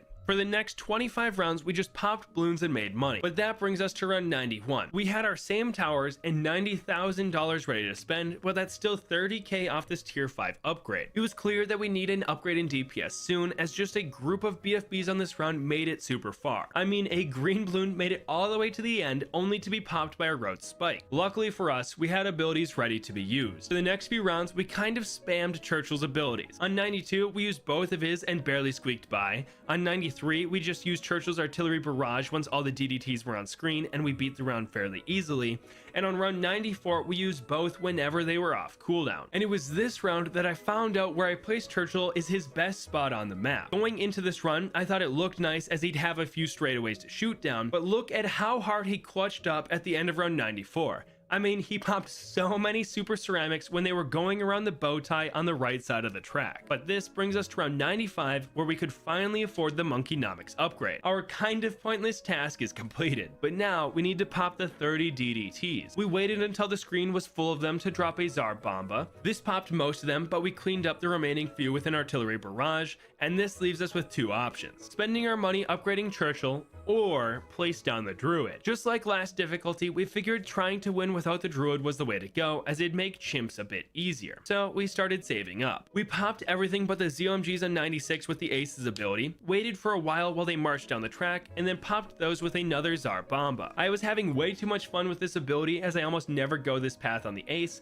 but this accidental stall was actually useful. Because we didn't one-shot the round, our Monkeynomics ability came off cooldown and gave us a free 10 grand. And because we purchased this so late, we really needed to maximize its abilities to try to pay it off. Next was round 97, where we didn't use any abilities until some of the balloons were getting pretty far. Here we dropped a Tsar Bomba and moved on to round 98. I don't think it was quite necessary, but like I said, I was having fun with it. For the insanely packed round 98, we spammed Churchill's ability. This looked like it was getting overrun at first, but then the balloons made it to the bow tie. Once again, Churchill started putting in work, popping hundreds of super ceramics in this spot. But at the end of the round, we did end up leaking. Luckily, Churchill easily buys us enough time to get our Tsar Bomba off cooldown, so on the second try, we wiped the screen with it. But that put us in a pickle for round 99. We had to pop the fortified DDTs with basically everything off cooldown. After one attempt, it was clearly we weren't going to pop them, so we had to do the unspeakable. Sell the Monkeynomics and use the money to max out Churchill. This shortened his artillery barrage's cooldown enough to use on the DDTs, popping them all before they leaked. And all that was left was the bad. It took 2 artillery barrages and some main attacks to take out its outer layer, then we dropped the bomb on the insides to pop the DDTs and used armor-piercing shells to clean up the rest. With that, all that's left is Chimps, and we have ETN, the Buccaneer, Spactory, and Druid to beat it. We started off with a Buccaneer in the center of the map and hit play. Now, I had no idea what upgrades we were going to get, so I was kind of just saving up some money. But after leaking on round 8, we picked up Grape Shot to make it easy on ourselves. Could we have microed the base Buck to beat the round? Yes, but I figured we'd likely get Grape Shot anyway. From here, we were able to save up for ETN. We actually had enough money to get him on round 12, but I was in the middle of setting up a poll to decide what paths we should go for our other tower. We finished setting up that poll on round 14, and I promptly placed ETN in our favorite triangle. This handled the rounds fine, and the poll finished on round 20. We found out that the Trade Empire is the tower of choice for this run, so we upgraded our Buck to a 0-1-1 for some extra pierce, and then placed our Druid to the left of him. This guy will become a Spirit of the Force, so I wanted him in the center of as much track as possible for his Thorns later on. We slowly upgraded him to a 1-4-0 Jungle's Bounty, getting this on round 37. Then we made our boat a 0-2-2 for more camo detection and lead popping power. This will help us pop the camo whites at the end of this round while we wait for ETN to hit level 8 and give everything camo detection. Next, we placed down our last monkey of the challenge, the Spactory, right above the Druid. This guy will be a carpet of spikes later on, so I wanted his home base of spikes to be deep enough into the track that the ceramics won't use as pierce, but early enough to help with blimps. By the time the Moab came on around 40, we had a 1-2-0 Spactory, a 0-2-2 Buccaneer, a 1-4-0 Druid, and ETN. Not the best bunch for popping a Moab, but with the use of ETN's drone swarm, we were able to pop the Moab layer once it made it to the Spactory, and the insides were super easy to deal with as the Jungle's Bounty instantly popped a couple of the ceramics, leaving barely anything for the other towers to clean up. From here, we made our Spactory a 1-3-0 Moab Shredder and started saving all our money. What big upgrade we were going to get next was still a mystery to us, but a tier 5 is what we're looking for. The next several rounds were very easy. If there weren't Moabs, our Druid would basically solo the round, and if there were, the Spactory would pop their outer layers. Things were going smooth. Too smooth. So naturally, chat convinced me to do something silly. We got the Trade Empire as our first tier 5 of the run, risking it all just to get our meme tower first. Admittedly, this did increase our damage a bit, but basically any other upgrade would have helped more. Luckily, we had ETN's UCAV to lean on if needed, but the Trade Empire was actually putting in work, popping the likes of round 63 without needing an ability until the third rush.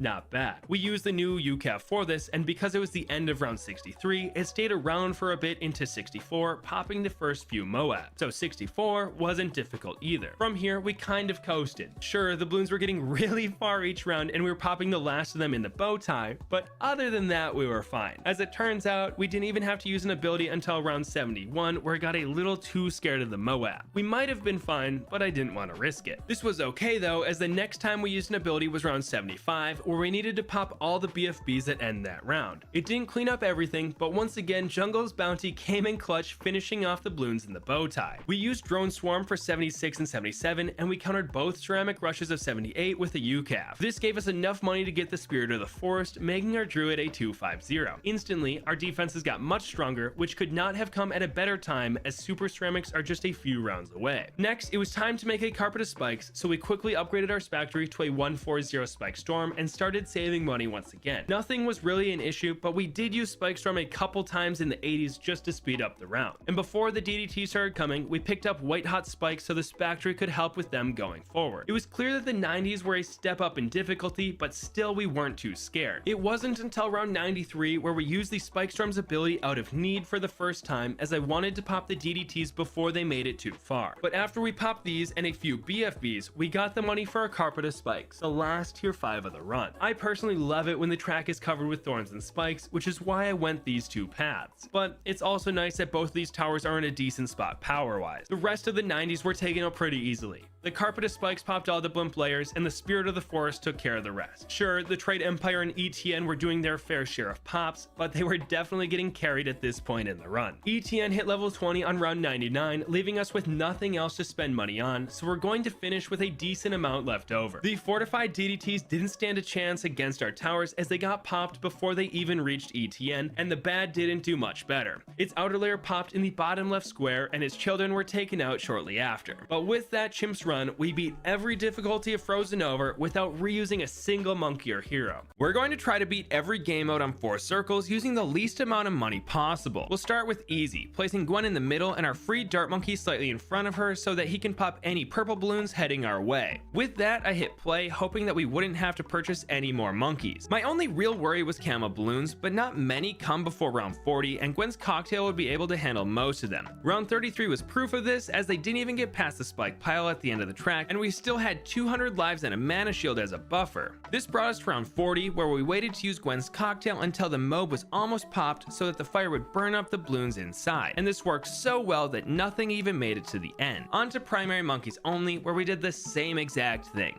Kind of boring, but beating 2 game modes for $690 each is a steal if you ask me. Next is Deflation, where we brought in Churchill and a Dart Monkey. I figured this would be a bit rough as we start on round 30, but Churchill's kind of a tank, so how hard could it be? That was my mentality, until round 33 when Camo Bloons showed up and I panic upgraded the Dart Monkey to a 0-2-3 crossbow to hold them off until Churchill hits level 6 and can pop them on his own. This made the run very easy, as these two mopped the floor with every round that wasn't packed with ceramics or black balloons. But all we had to do was activate Churchill's armor-piercing shells, and black balloons became a thing of the past. In fact, this combo took us all the way to round 60 without even losing a life. A little too easy if you ask me. So let's redo that and spend a little less money. This time, we won't upgrade the Dart Monkey to a crossbow, and we'll just tank the early camos until Churchill can see them for himself. This was much more difficult, and we went all the way down to 47 lives by the end of round 37.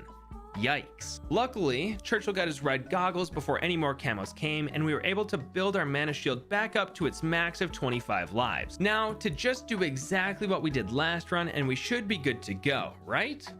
Wrong. One thing that I underestimated was how much help the crossbow was with zebra and black balloons, as we were having to use Churchill's level 3 ability way more now that the Dart Monkey had to manually throw the darts instead of shooting them. This was so tough, in fact, that I mistimed his ability, causing us to lose in round 52 to a bunch of zebras that we just couldn't pop in time. And with that loss, I hopped into the challenge editor, as that is a much more forgiving place to do silly challenges like this one. Fast forward to round 52 again, and I had actually done a bit worse up to this point, but we were still alive.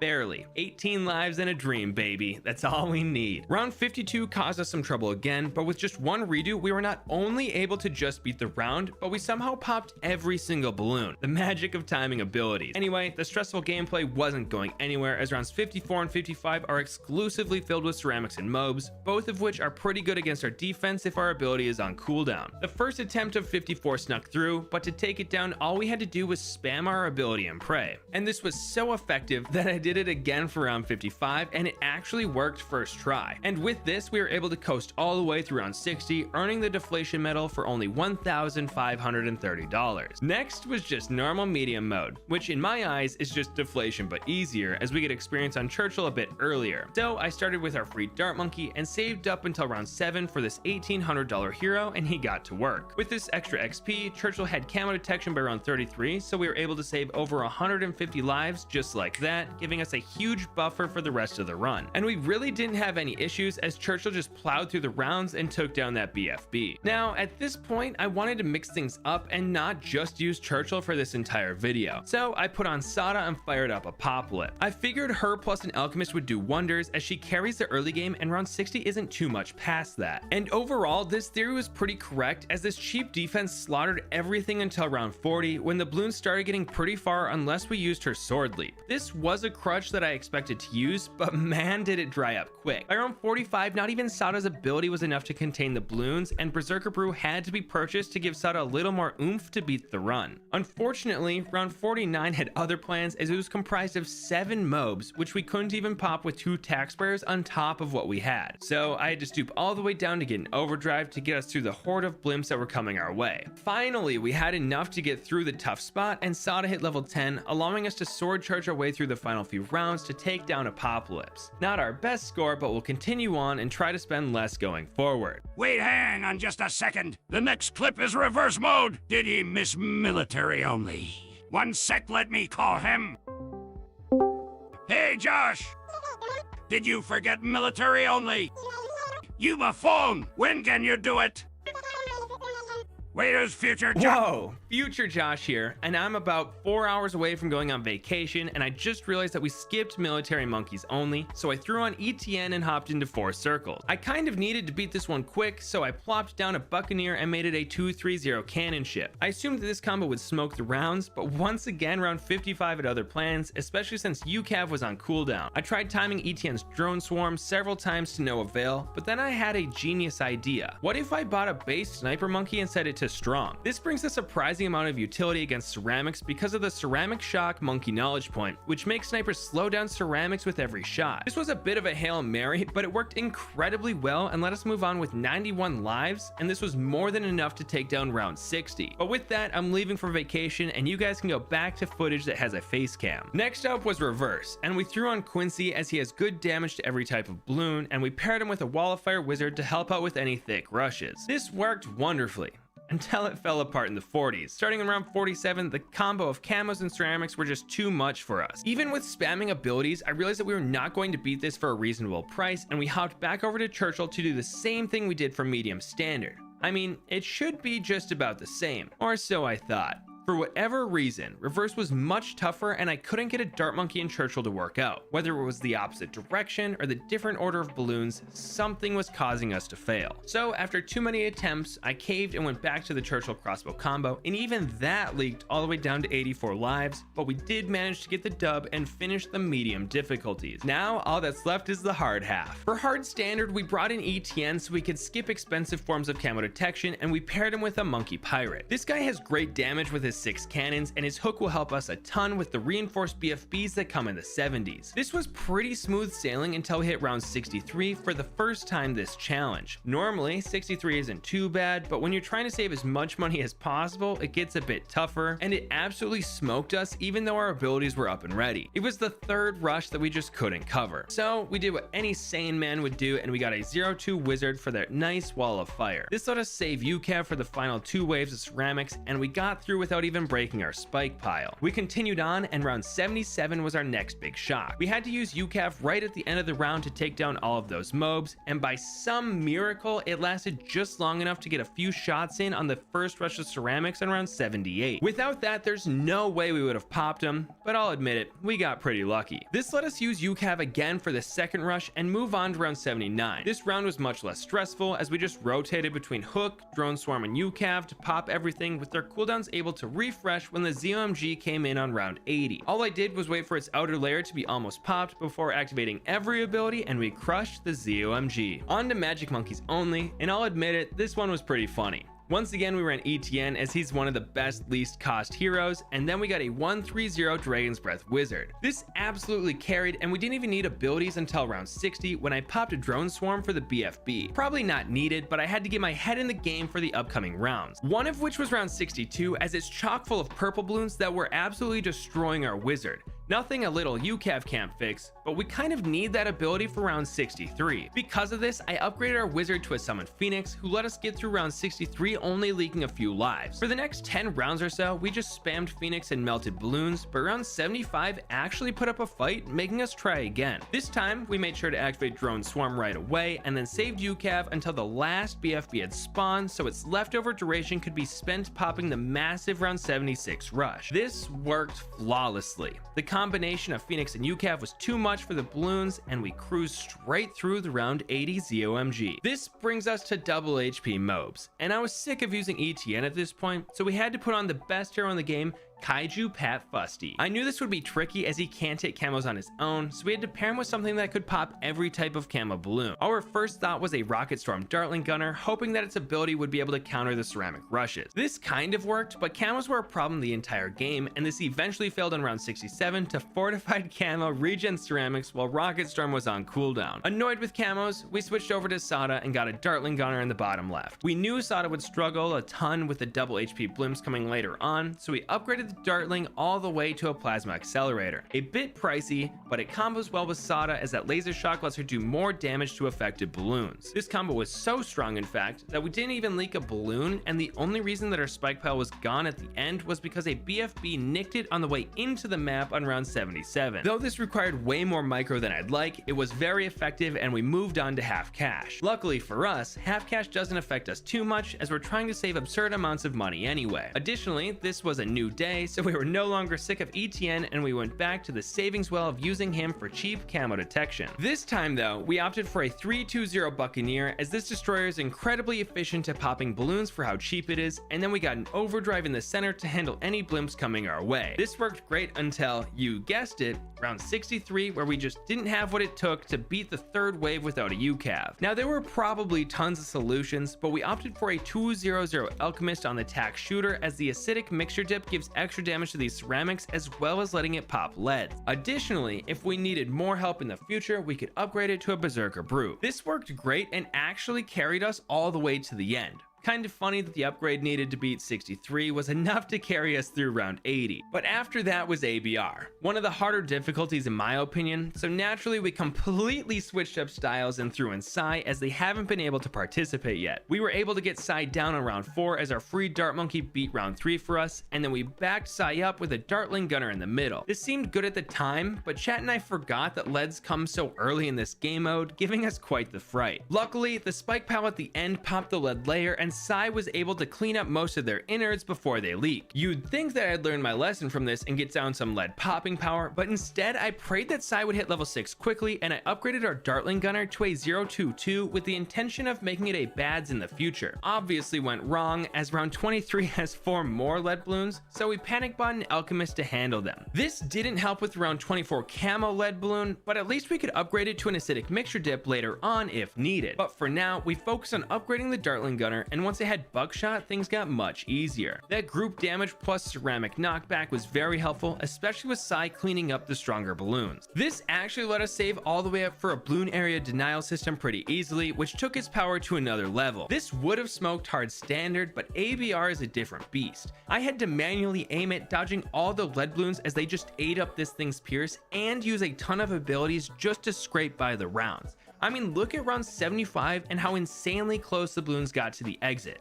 How Size Scream and the Bad's knockback were able to save us there, I will never know, but this happened too many times for it to just be luck. I don't know if this is standard for the Bads or if I just had that streamer RNG, but right after round 75, we had a crazy round 76, whose ending might have been even more terrifying. Now, we did get a break as round 77 and 78 were easy, but let me tell you, 79 wasn't, and we had to use an early scream and salvage it with a stun. But like we discussed before, round 80 is nice and slow, so we can wait for abilities to come off cooldown. And that's exactly what we did. We popped the ZOMGs one at a time, letting the abilities come back between pops, and ABR was no more. Whew. Only 2 more difficulties to go, and Impoppable is first. We went back to Churchill as his damage output is unmatched, and we opened with a Dart Monkey Tack Shooter combo. This let us save up for Churchill, placing him down on round 14. This will be nice, as the higher level he is, the less we'll have to spend in order to win. We quickly followed this up with a 024 wizard that'll shimmer the camos for the tack shooter, as well as countering any rushes in the near future. This was a nice boost in popping power and let us upgrade our tack shooter to a 204 overdrive that'll rip the blimps apart. But now we had to decide. Would we rather upgrade the wizard to a Prince of Darkness or the overdrive to a tack zone, as there is no way I'm going to spend the money to upgrade them both. So would we rather have the tack zone's crazy blimp damage or the pod's reliable super ceramic cleanup and DDT defense? We went with the latter, as we won't be buffing the tack shooter with the villager alchemist, making the prince much better. And this upgrade actually carried us all the way to round 98 before we ran into any trouble at all. Unfortunately, this was a lot of trouble as we leaked a few hundred super ceramics, but that's nothing we can't handle, right? I mean, we'll just mess around with where the pod spawns his reanimated Bloons, and we'll see if we can do a little better. Fast forward 15 minutes of heartbreaking attempts, and this is what we came up with. We'll start with the zombies at the bottom of the track so they can build up a nice wall of damage for when the blimps are on screen. Then, once Churchill's Mo barrage starts breaking down the blimps and the ceramics start to get through, we'll move the spawner slightly to the right, which will make the zombies go left and pop the ceramics while not wasting much of their pierce on the blimp. Finally, once we use Mo barrage again, we'll move the spawner all the way to the right to clean up anything that gets through. And just like that, round 98 is taken care of. And then round 99 blew right through us. With no abilities off cooldown, it was clear that we needed to add a monkey. We tried a snowstorm, a mob shove, and a mob glue, but nothing was working. That is, until we started to move the mob glue around. We needed it early enough to hit all the DDTs, but late enough so that the pod had time to shimmer all of them so they become visible. After a few placements in pod micro, we were able to pop them all. And as you could expect, round 100 was a doozy as well, but the classic solution of a spike storm was enough to take it down in the end. And now only CHIMPS is left. Now, I do know what the least cost CHIMPS record looks like, and I'll put it on the screen, and we're going to try to emulate that. But to not make it a direct copy, I ran a Zealy instead of Geraldo, and I figured this would have a ripple effect, causing me to buy some other monkeys. And boy was I right. To start, we had to pick up a 300 submarine because we didn't have any camo potions to use before we got our ice monkey up and running. Then it was the same until round 82, where we didn't have the popping power to take down the super ceramics, so we added a glue strike. This worked great and actually let us get all the way to round 95, where we had to upgrade it to a glue storm to pop all the DDTs. This got us to round 98, where we got stuck again. And then I realized something. I'm not going to struggle to get through this round when I didn't purchase all my upgrades under a discount village. So we restarted with a slightly better plan in mind. We essentially did the same thing, but we rushed a 002 village right after getting a tack sprayer. Then, after the second tack sprayer, we got our embrittlement for plenty of camo detection, which let us skip the sub. Then, we worked our way back up to the same setup as before, but we saved over $1,000. But just like last time, we got hard stuck on run 98. So, we had to buy a downdraft heli pilot to stop any super ceramics from leaking, and after a few tries, we managed to get by. But just like the Impoppable run, the reinforced DDTs were a bit too tanky. Luckily, we knew that we'd need a spike storm for round 100, so we placed one near the end of the track and barely took down the round, but we did not need any extra defenses to beat round 100. $66,625 to beat CHIMPS on 4 circles.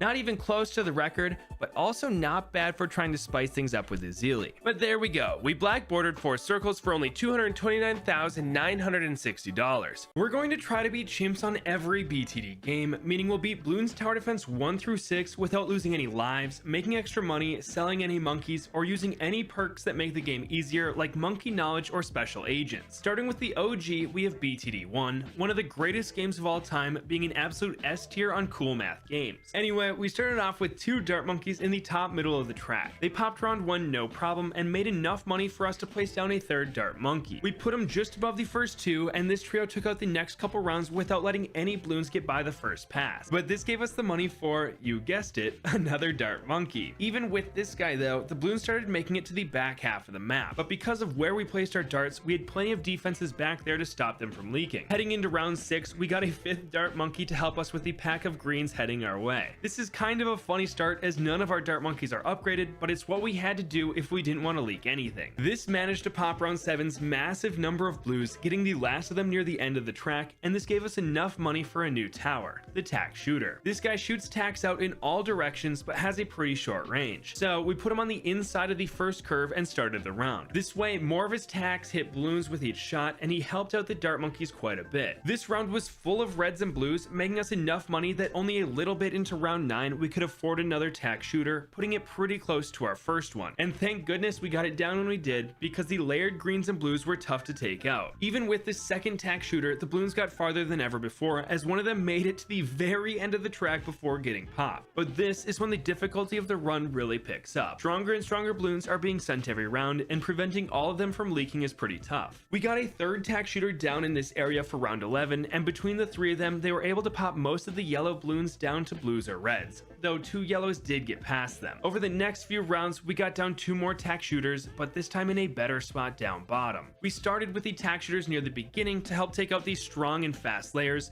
but now that that's done, we can put some back here to mass pop some weaker balloons. This curve is quite a bit tighter, so on average, more of their tack should hit. We got the second one between rounds 14 and 15, and then we pivoted to something new. We started upgrading our tack shooters instead of buying more of them, making the 3 up top shoot faster. This was one of our first power spikes, as we were handling the rounds just fine and making good money in the process. The only time it got hard was round 18, as a balloon almost made it to the end, but beating this round put us at over $1,000 in the bank, by far the most we've had this run. And with that money, we purchased a bomb shooter. This guy has tons of pierce and is an expert at popping dense packs of balloons, as his explosions can damage tons of them at a time. Right away, we saved up for a second one, getting it in the middle of round 21. Their impact wasn't felt right away, but once we picked up the bigger explosions upgrade on one of them, they started making a huge difference. Now, we just had to make sure no single fast balloon gets past our defenses, as this can waste some shots to the bomb shooters. So we picked up faster shooting on the 2 tack shooters down bottom to make them more consistent as well. On round 25, we purchased bigger bombs on our left bomb shooter, and we were off to the races. Or so I thought, as round 26 was the scariest so far. A green balloon made it all the way to the exit, barely being popped in time, but we kept our 40 lives intact and continued on. For round 27 is the real reason we have 3 tack shooters up front and 2 in the middle, to pop the black balloons that are immune to explosion. Our bomb shooters should be able to clean up everything as long as the black layers get popped. To help with this, we bought piercing darts on every single dart monkey. This lets their darts pop more balloons per throw, making it more likely that they'll pop some black layers. Unfortunately, there aren't targeting options in this game, so every tower will try to pop the balloons farthest along the track, so we just have to hope that the black balloons get popped early enough for the bomb shooters to take them out. Getting all of these upgrades took some time, but afterwards we got a 3rd bomb shooter, bought bigger explosions, and then got an ice monkey on the right curve. I tried to place it where it'd freeze balloons inside the bomb shooter's range, but outside that of everything else. This way, the bomb shooters would have more time to explode balloons, and the tacks and darts wouldn't be wasted on frozen balloons, as they can't pop those. We picked up extra range on the right 2 bomb shooters to make this more effective,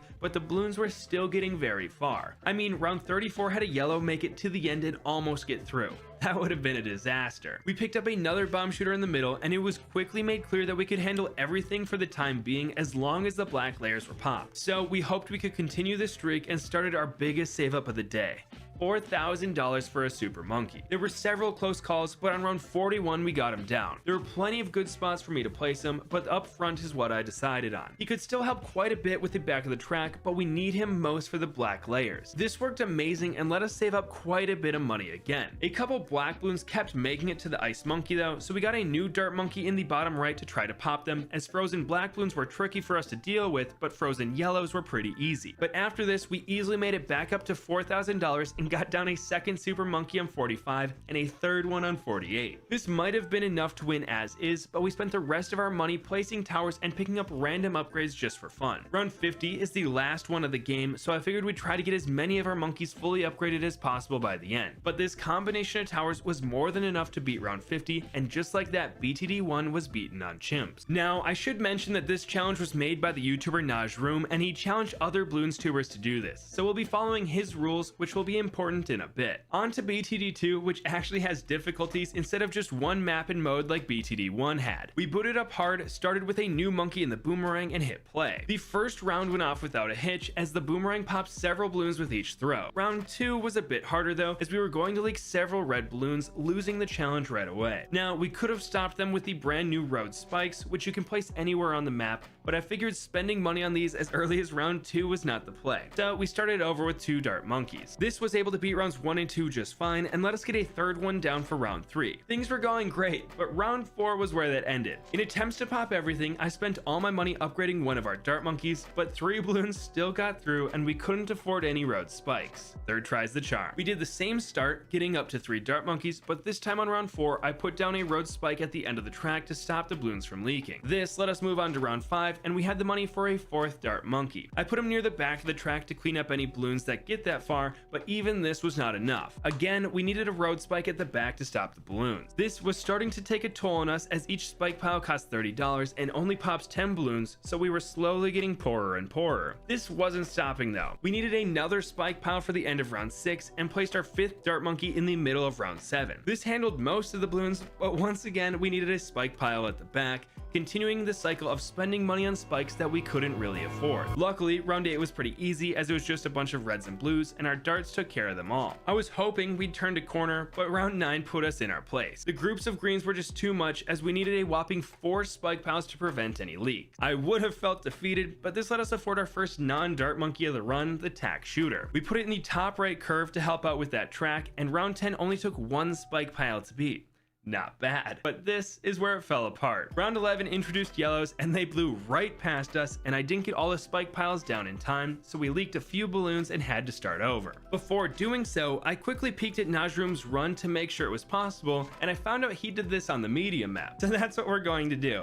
Hard mode is definitely possible with a bit of leaking and selling, but beating that map on Chimps would have been brutal. If you can pull it off, you should join the Discord and post your run in there. But we're going over to the medium map that resembles BTD1. I started off with the boomer on the right side and beat the first 2 rounds with it. This guy was great, as he starts with 2 pierce and has enough range to hit 3 different sections of the map. The only thing is that his targeting is a bit wonky, so he'd miss every once in a while. Not a big deal though, as the more balloons are on screen, the more likely he is to accidentally hit them. But after round 2, we picked up the multi-target upgrade, letting him pop up to 5 balloons per throw. This let us coast all the way to the end of round 4, where a couple misses by him let some balloons get by. Not ideal, but we easily picked them up with a single pile of spikes. After this, we spent the money to support the boomer with a dart monkey. This worked great, but once again the boomer's misses caused us to use a spike pile when we shouldn't have had to. This happened again on round 6, but then we could get another dart monkey, which we put right below our first one, and got some much needed consistency. Our boomer excels against large packs of balloons, while the darts are there to pick off stragglers and whittle down these stronger layers of fast ones. Slowly but surely, we worked our way through the rounds, placing down more and more dart monkeys until we got all the way up to 6 of them. The rounds during this time were fairly easy, as we only had to use a spike pile some of the time, but that brings us to the mid-teens, where we saved up for a bomb shooter. We got this in the middle of round 16, where it got a few shots off, but we still needed 2 spike piles to get through without leaking. This is where we hit our stride though. Between our 3 types of monkeys, the balloons didn't stand or float a chance. After just 1 round, we could afford bigger bombs, making our bomb shooter much more effective, and we were popping the rounds before the balloons even made it to their final pass. We got 2 more bomb shooters, upgrading them both to bigger bombs, and there was nothing the balloons could do about it. That is until round 25, when the black balloons started heading our way. We could crush yellows and below with explosions, but because black balloons are immune to them, they caused us problems. So just like BTD1, we got some tack shooters to solve this. We put 3 of them in the first little loop and upgraded them all to faster shooters. This provided somewhat reliable black popping power, but we still had to use road spikes every once in a while if a black balloon got too far through the map. To increase our odds of popping this layer, we slowly made all 6 of our dart monkeys piercing darts. This lets their darts pop more balloons per throw, which will hopefully let them pop more black balloons. In the middle of this, we faced round 31's leads. These guys are immune to tacks and darts, which shouldn't have been an issue as our cannons can pop them, but it allowed the black balloons inside to mostly get past the tack shooters, leaving it up to the darts to pop these layers. This is where piercing darts came in clutch, letting us get most of them, and we cleaned up the final few with a pile of spikes. Now, I was sick of our boomer missing reds right before the exit, so we got long range darts on the 4 dart monkeys near the middle of the track. This way, they can reach the far right pass and hopefully pick up any balloons that the boomer would miss, saving us from having to buy road spikes so often. This instantly paid itself off on round 33, as we now have a swarm of darts ready to be thrown at any balloons that make it that far. Still though, the only time things did get that far was if black balloons got past the tack shooters untouched. So we spent the next 10 rounds or so placing a ton of tack shooters and a few dart monkeys. What's funny is that our 3 bomb shooters were still the main damage dealers, it's just that we needed this many other towers to pop the black balloon. But in the mid 40s, we started making money so fast it was clear we could make it to a super monkey. We saved up the $4,080 and got it down near the middle of the track. This guy will be great for cleanup and black popping power. Now, we just had to save up for laser vision, as that'll be a massive increase in damage. There was just one problem.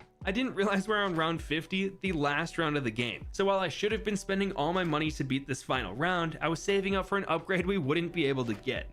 Oops. And to top it all off, I wasn't able to drag enough road spikes onto the track in time, and we leaked down to 12 lives. Not only was this a start over because we're not allowed to leak in our custom chimps rule set, but the game also mocked me with a victory screen. Oh well, we did basically the same thing over again, but this time instead of saving a ton of money at the end of the game, I picked up epic range in the middle of round 50, placed down 2 tack shooters, and started spamming road spikes at the end of the track. And with this, we had more than enough popping power to beat round 50, giving us the chimps medal for BTD2. On to BTD3. The game that in my mind propelled the Bloons series into the massive success that it is today. We started off with 2 dart monkeys in the middle of the map and upgraded the left one to extra long range darts, letting it see tons of the map. This basically kept the Bloons at the start, but we knew that wouldn't last too long, so we bought piercing darts on him as well, increasing his pierce from 1 to 2. I thought we'd have to spam dart monkeys to get by like we did in BTD1, but these two got through the first few rounds just fine. From here, we saved up through round 5 and placed a tack shooter in the top left of the map. This is an excellent spot for him, and he'll make the balloons much easier for our dart monkey to take out. The first round he was down, he lowered several green balloons down to blues, letting us pop them before they made it halfway through the track. The money we got from this round went right back into that tack shooter as we bought faster shooting on it. From here, we got another faster shooting tack shooter right next to the first one. Together, these two were menaces, absolutely bullying the balloons at the start of the track. We knew this wouldn't last forever though, so we got down 2 more tack shooters pretty close to the dart monkeys and upgraded both of them to faster shooting as well. These 2 curves were made for tack shooters and let us save up for a bomb shooter. It's funny how widely the price of this guy has swung between the games so far, as in BTD 1 he was $900, in 2 he was $585, and now in 3 he costs $785. We put this guy by the first dart monkey and hit play. Once again, I plan on having bomb shooters be our main source of grouped popping power, so we know we have to look out for groups of black balloons. To get ahead of this, we slowly upgraded all 4 of our tack shooters to blade shooters, making them more likely to hit balloons when they fire. We probably should have upgraded them in a different order though, as the leads in round 20 got by the first 2 tacks before a bomb shooter could pop this outer layer, making it tough on the rest of our defenses. And this was the first round we had to use a road spike. Kinda sad as I wanted to go all game without one, but it's not the biggest deal. We finished up making our tacks blade shooters, and then we went on to pick up bigger bombs. It's kind of crazy how much better this increased blast size makes the bomb shooter, but I'm not complaining. Then we saved up for a second cannon, getting bigger bombs on this one as well. Our defenses were looking solid, but on round 26 we ran into the same issue we had on round 20.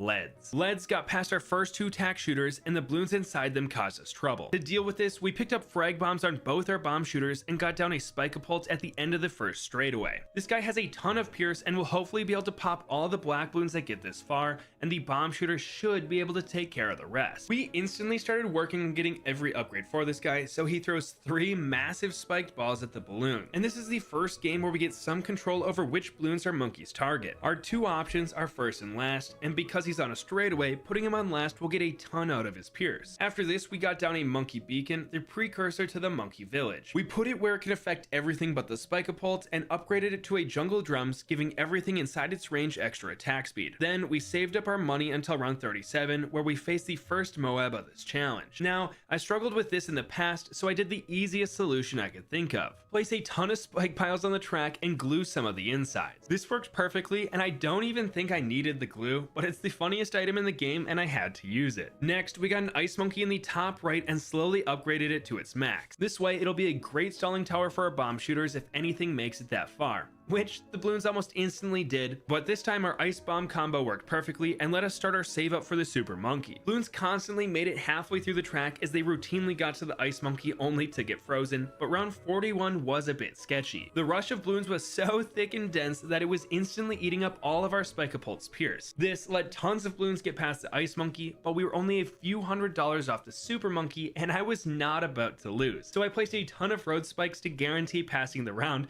but I might have placed too many. But this let us get a super monkey in the middle of round 42, which was pretty good timing as we would have needed more road spikes without it. This guy was placed in such a good spot for some black popping power up front, general damage in the middle, and he could even clean up leaking Bloons at the back. It was perfect. Even with this though, we needed a ton of spikes for the end of 43. We probably wouldn't have needed these had I spent our money on more towers, but we were trying to save up for laser vision. We got this in the middle of 44 and it lived up to the hype. We instantly pushed the Bloons back to the start and even popped the Moab at the end of the round without any glues or spike piles. But then we had a decision. Do we get super range so he can see and pop the frozen Bloons in the top right, or do we get the monkey storm on our beacon? This was not hard at all because obviously we got the monkey storm upgrade. Now we have the most powerful ability the game has ever seen, plenty of upgrades left to get, and only a few rounds left. My plan was simple. Spend nothing until we either had enough for plasma vision or for a super monkey storm. I thought this would be pretty tough, but because we make so much money in these final few rounds, we could kind of do both. We used a storm on round 47 and could afford plasma vision by the end of 48. Now we just had to balance the storms with getting more range on our super monkey, and once we had enough money for both, we purchased the upgrade. I'm glad I played it safe though, because we needed a storm for the end of this round too. But that brings us to round 50. We used a super monkey storm to clear the screen of everything but the two Moabs at the end of this round. Our super monkey was able to take out the outer layer of both, and we popped the insides with another storm. I know I used this ability more than I had to, but it's a BTD3 classic, so I had to spam it. And just like that, we beat BTD3 on CHIMPS. On to BTD4.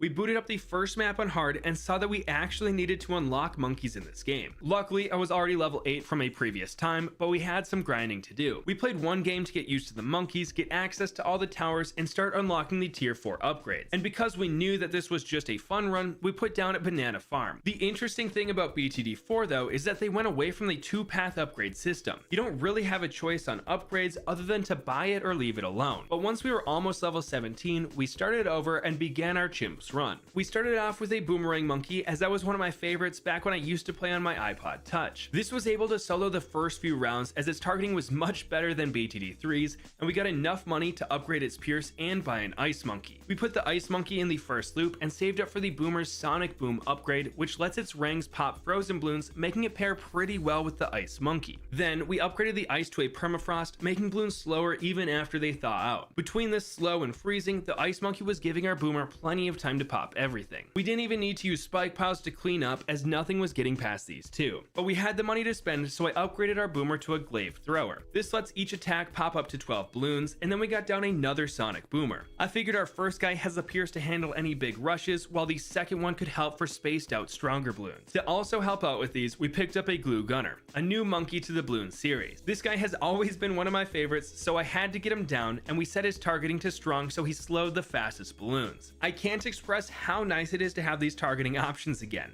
I didn't realize how much I'd missed them when playing the first few games. But with that, we were off to the races. All three of his upgrades were super cheap, so we got him all the way to a corrosive glue at the end of round 16, and any Bloon he hit was no longer an issue. He couldn't get them all though, and yellows and pinks that weren't glued were getting pretty far, to the point where round 19 made us use our first pile of spikes. Time to get some more damage. And what better way to do that than a monkey ace? Also making its first appearance in the Bloons games, the ace is very strong because it doesn't have a platform that you have to place down, meaning you can place it on top of the track or really close to your other towers. We picked up its pineapples and spy plane upgrades as fast as we could. This way we don't have to worry about camo Bloons going forward. I'm not really sure when camos come in BTD4, but the spy plane upgrade gives nearby towers camo detection, so I'm no longer worried. Next, we upgraded the ice monkey to a snap freeze, meaning it'll pop a layer of every bloon it freezes, making our lives much easier. With this upgrade, we went back to popping the rounds pretty easily, and we were able to upgrade our other boomer to a glaive thrower as well. But this brings us to round 28, the first round full of leads. And unlike all our previous BTD runs, we don't have a map full of bomb shooters to take them out. Luckily, Snap Freeze can pop leads apparently, so we were totally fine. But this started our big save up for our first tier 4 upgrade,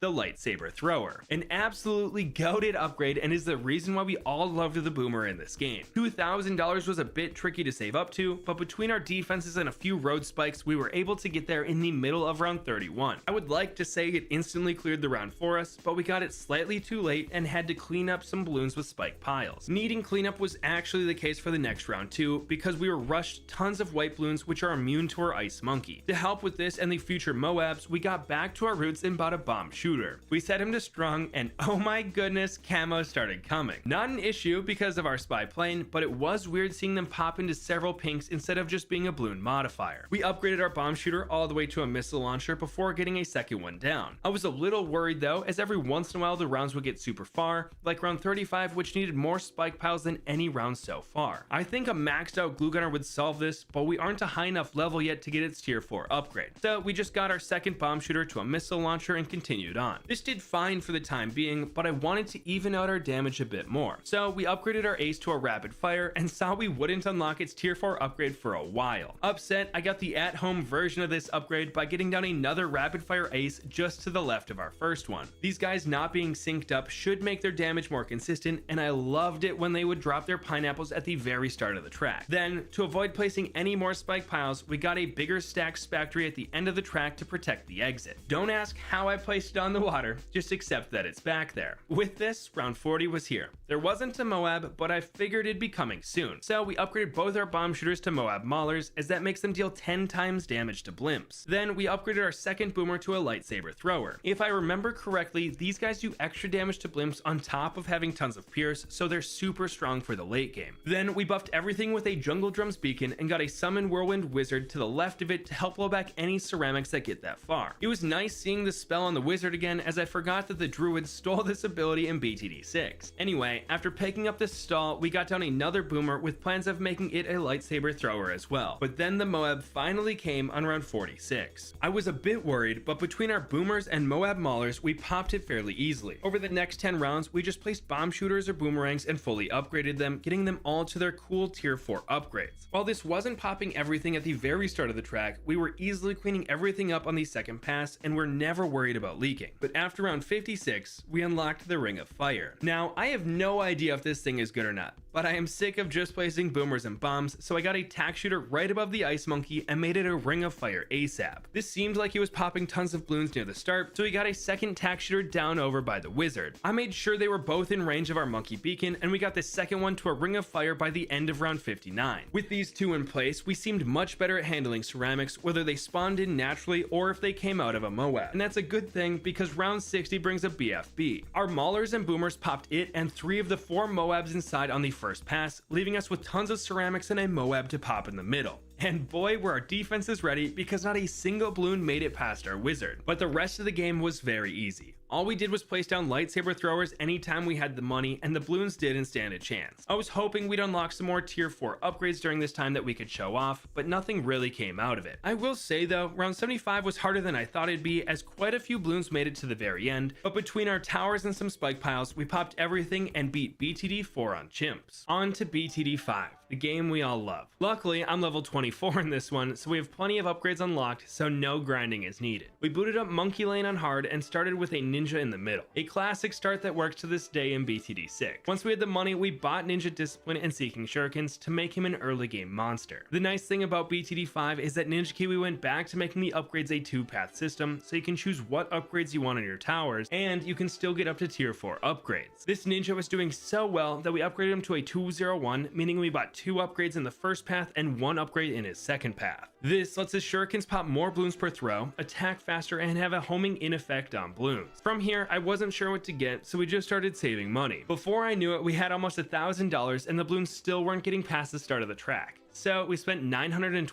upgrading our ninja to a double shot, making him twice as good. This guy was destroying the rounds, but he can't go on soloing the game forever no matter how much I'd like him to. So on round 14, we went back to our roots and got a bomb shooter. Now we have every type of bloon covered, as the ninja can pop camos and the bomb shooter can take out leads. But this let us go all the way to round 22 before bloons even made it halfway through the track. When they did get this far though, a bloon managed to get completely by. So we spent the money we'd been saving on a dartling gunner and put it at the very right side of the map. We made this dartling a 1-1, giving it better accuracy and more pierce, and started flying through the rounds. Once we could afford it, we upgraded it to attacking faster and eventually gave it the ability to pop every type of bloon, so this thing was a menace at the back of the track. We needed more damage though, and our bomb shooter was just sitting there unupgraded. So we made it a 3-2, which in short makes its explosions much bigger and gives it more popping power. These cluster bombs are amazing at taking out large rushes of bloons, which is what we'll be facing for the next several rounds. But this combination of towers let us save up $3,000 and purchase the bloon jitsu upgrade on our ninja in the middle of round 38. He now throws 5 shurikens per attack, which is devastating for the bloons. This worked well for a bit, but round 41 showed us we needed more. So we got another 3-2 bomb shooter in the middle and went back to popping the bloons at the start of the track. And with this, we were able to upgrade our dartling gunner to a 3-2 laser cannon, an absolutely massive increase in DPS. As long as I aim him correctly, we should be fine for a while, which means we can set up our ice monkey. In BTD 5, this guy had infinite pierce, meaning if you do it right, he can freeze every bloon for you. You just need to set it up. So we put him about halfway through the track and made him a 2-2. His next upgrade, Arctic Wind, is super expensive, so we won't get it for a while, but I wanted to reserve his spot right here in the curve for us to build around. But this brings us to round 46 and the first Moab of the run. We didn't have any anti-Moab towers set up, but between our bombs, ninja, and constantly aiming the laser cannon, we were able to pop the round by the start of our ice monkey. Then we went back to defense as usual, but the end of round 47 was full of camos. Sure, they were easy for us to pop, but I figured it was time to get a village and make them a non-factor going forward. We got one down and made it a 2-2 as fast as possible, which gives all affected monkeys extra pierce, camo detection makes them cheaper, and attack faster. This took us a few rounds to get down as the rounds weren't giving us much money, but that changed on round 49 as the next few gave us several $1,000s to work with. We spent this money on 3 bomb shooters, making them all 2-3s which specialize in blimp damage. We set them to strong so they'd focus down these tanky layers, and the rest of our defenses can target the inside. This timing was near perfect as several Moabs started coming every round, but even with this, Bloons started making it to the second pass of the map. But because no Moabs were getting that far, I spent the money upgrading the Ice Monkey to an Arctic Wind, which should be able to freeze everything that gets to it except for whites and zebras. To get some more ceramic popping power, we bought 2 more cluster bombs and then bought 2 rings of fire. The first was right next to the Ice Monkey to pop any frozen balloons, and the other was right up front inside the second turn. I made sure both of these were inside the range of the village and hoped that this would even out our weakness to black and zebra balloons. But then round 63 was upon us and its dreaded ceramic rushes. All 3 of them made it to our second ring of fire, but in the middle of the round we bought the Monkey Intelligence Bureau upgrade. This made the third rush easier than the first 2, even though it's bigger than the others, because now all of our monkeys can pop every type of balloon. Instantly we could feel the improvement as ceramics were melting faster than ever before, and round 64 didn't make it to our Ice Monkey. But now that we were in the mid 60s, it was clear we'd be facing tons of Moabs and BFBs. We spent the next 10 or so rounds placing Moab Maulers at the front of the track and setting them to strong to take out these tanky layers as fast as possible. Ideally, we'd use the Bloon Chipper for this stage of the game, but because I'm playing on the Ninja Kiwi archive, that's not available to us. Oh well. After we had 8 Maulers up front, we had to work on our cleanup. So we placed 4 more cluster bombs by the ninja. I'm not sure if these are the best ceramic killers in BTD 5, but they were doing a good enough job that I figured I'd just spam them. On round 78, I had the genius idea to get a spike storm, but after placing down our factory, I realized we had 0 XP on it. So we just have a base spike factory at the exit holding things down. For the rest of the game, we slowly upgraded our cluster bombs to balloon impacts. This was pretty expensive, so we couldn't upgrade them all, but round 85 was here and we had almost $8,000 to spend. We got down another Moab Mauler and upgraded one of our bomb shooters to a Moab Assassin. This guy has an ability that does 1000 damage to ZOMGs, which is what we're about to face. I used this ability right at the start of the round, and I'm actually not sure if it did anything because of how far away the bomb shooter was. But even with this potential misfire, we were able to take down the ZOMG and all of its children before they even made it halfway through the track, beating BTD 5 on chimps, and all that's left is BTD 6, my bread and butter. Now, I was going to do a normal chimps run like all the other BTD games before it, but I thought, why not try to beat chimps with only 2 monkeys? one of which being the new mermonkey that came out a week ago. So with that, we hopped into a game of chimps with only a buccaneer and mermonkey. The start was simple: place a buck in the middle of the map and save up until we can afford grape shot. This gives it several extra projectiles per attack, making it much stronger. Then we picked up long range and crow's nest so it could see more of the track and hit camos. In a normal game, we could just get a village for camo detection later on, but because we're trying a 2TC, we'll want both of our towers to be able to see them naturally. Another thing we'll want is lead popping power on both towers, so we upgraded our buck to a 022, which lets its grape shots start balloons on fire and pop leads. But now it was time to get the mermonkey. This tower can be placed on water or land, so we could really put it wherever. But because it gets more range in the water, we put it right next to the boat. We also made this guy a 022 as it gives it seeking attacks, camo detection, and we'll be upgrading its middle path later on. From here, things got pretty easy. We upgraded the boat to a 032 cannon ship, which adds a powerful bomb attack to each side of the ship, and then we made the mermonkey a Riptide champion. This makes its tridents increase in damage and size the further they travel, making it a solid balloon popper, especially since its attacks can freeze balloons. The only problem is that neither of our monkeys are very strong against blimps, and round 40 brings a Moab. Luckily, this map is super long, letting these guys whittle down the Moab layer, popping it about halfway through the map, and they cleaned up the inside shortly after. But this Moab basically gave us the money to upgrade our mermonkey to an Arctic Knight. This gives it lead popping power, makes its tridents grow in power even faster, and gives it the ice jet ability that we'll talk about later. From here, we coasted over 20 rounds, trying to save up $56,000 for the pop side and upgrade. BTD 6 is the first game with tier 5 upgrades, and they are usually very expensive, but equally as powerful. Getting to a tier 5 upgrade will make this 2TC much easier, and we'll want to get there as fast as possible. But the 60s had other plans. These rounds were constantly making us use the ice jet ability, which shoots a barrage of ice balls, dealing massive damage and freezing balloons. We had to use this on the BFB to break it down to ceramics, and again on the fortified Moabs that end round 62. But this left us without it for round 63, and with it on cooldown, the first ceramic rush blew right past us. To get around this, we had to delay our pop side and upgrade and purchase the Bucks tier 4 upgrade, Monkey Pirates. This adds 2 cannons to each side of the ship, cannon attacks do more damage, and it gains an ability that harpoons in a blimp that's a BFB or smaller. This extra damage not only let us beat round 63, but also let us cruise through round 75 where we could afford Pop Sidon, the first tier 5 upgrade of the video. This mermonkey now throws 3 tridents per attack, throws them twice as often, and they deal more damage each. Not to mention that its ability got much better. Needless to say, our defenses just got a massive upgrade. Now, we just had to save up for the Pirate Lord on the Buccaneer.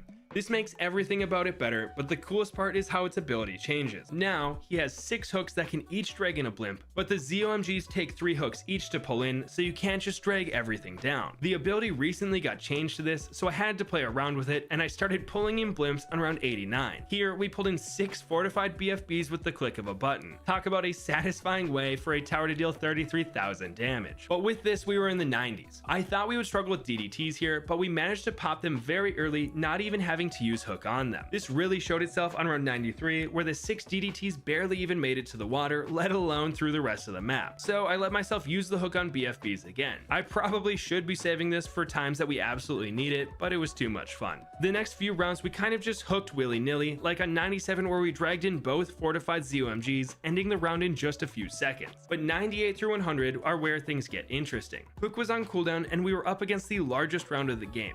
I was a bit scared, but we let our towers attack until Hook was off cooldown. Here, we used both abilities, pulled in 2 ZOMGs, and watched the bouncing ice balls shred the round. This was surprising to say the least, and I actually wanted it to do worse so that we could have Hook back off cooldown earlier. The reason for this? Round 99 has 9 fortified DDTs. We've been handling normal ones fine so far, but fortified ones are always scary as they have twice the health, and DDTs are so fast that the extra health can make a huge difference. But by the time 6 of them were on screen, we had our Hook back, so we dragged them in. Then we only had to deal with the final 3, popping the last of the balloons about 75% of the way through the map. And that just leaves round 100. Here, we just have to pop one more blimp, the Bad. It has 28,000 health and plenty of children inside it. Now, neither of these towers deal much single target damage, so we spammed Ice Jet whenever possible to whittle down this purple whale. We didn't pop this outer layer until it was halfway through the map, but the second it popped, we used the Pirate Lord's hook, dragging in the DDTs and a ZOMG, leaving just 1 green turtle to deal with. And that is something we can do, especially since Ice Jet is back up once again. But just like that, we beat Chimps on BTD 1 through 6.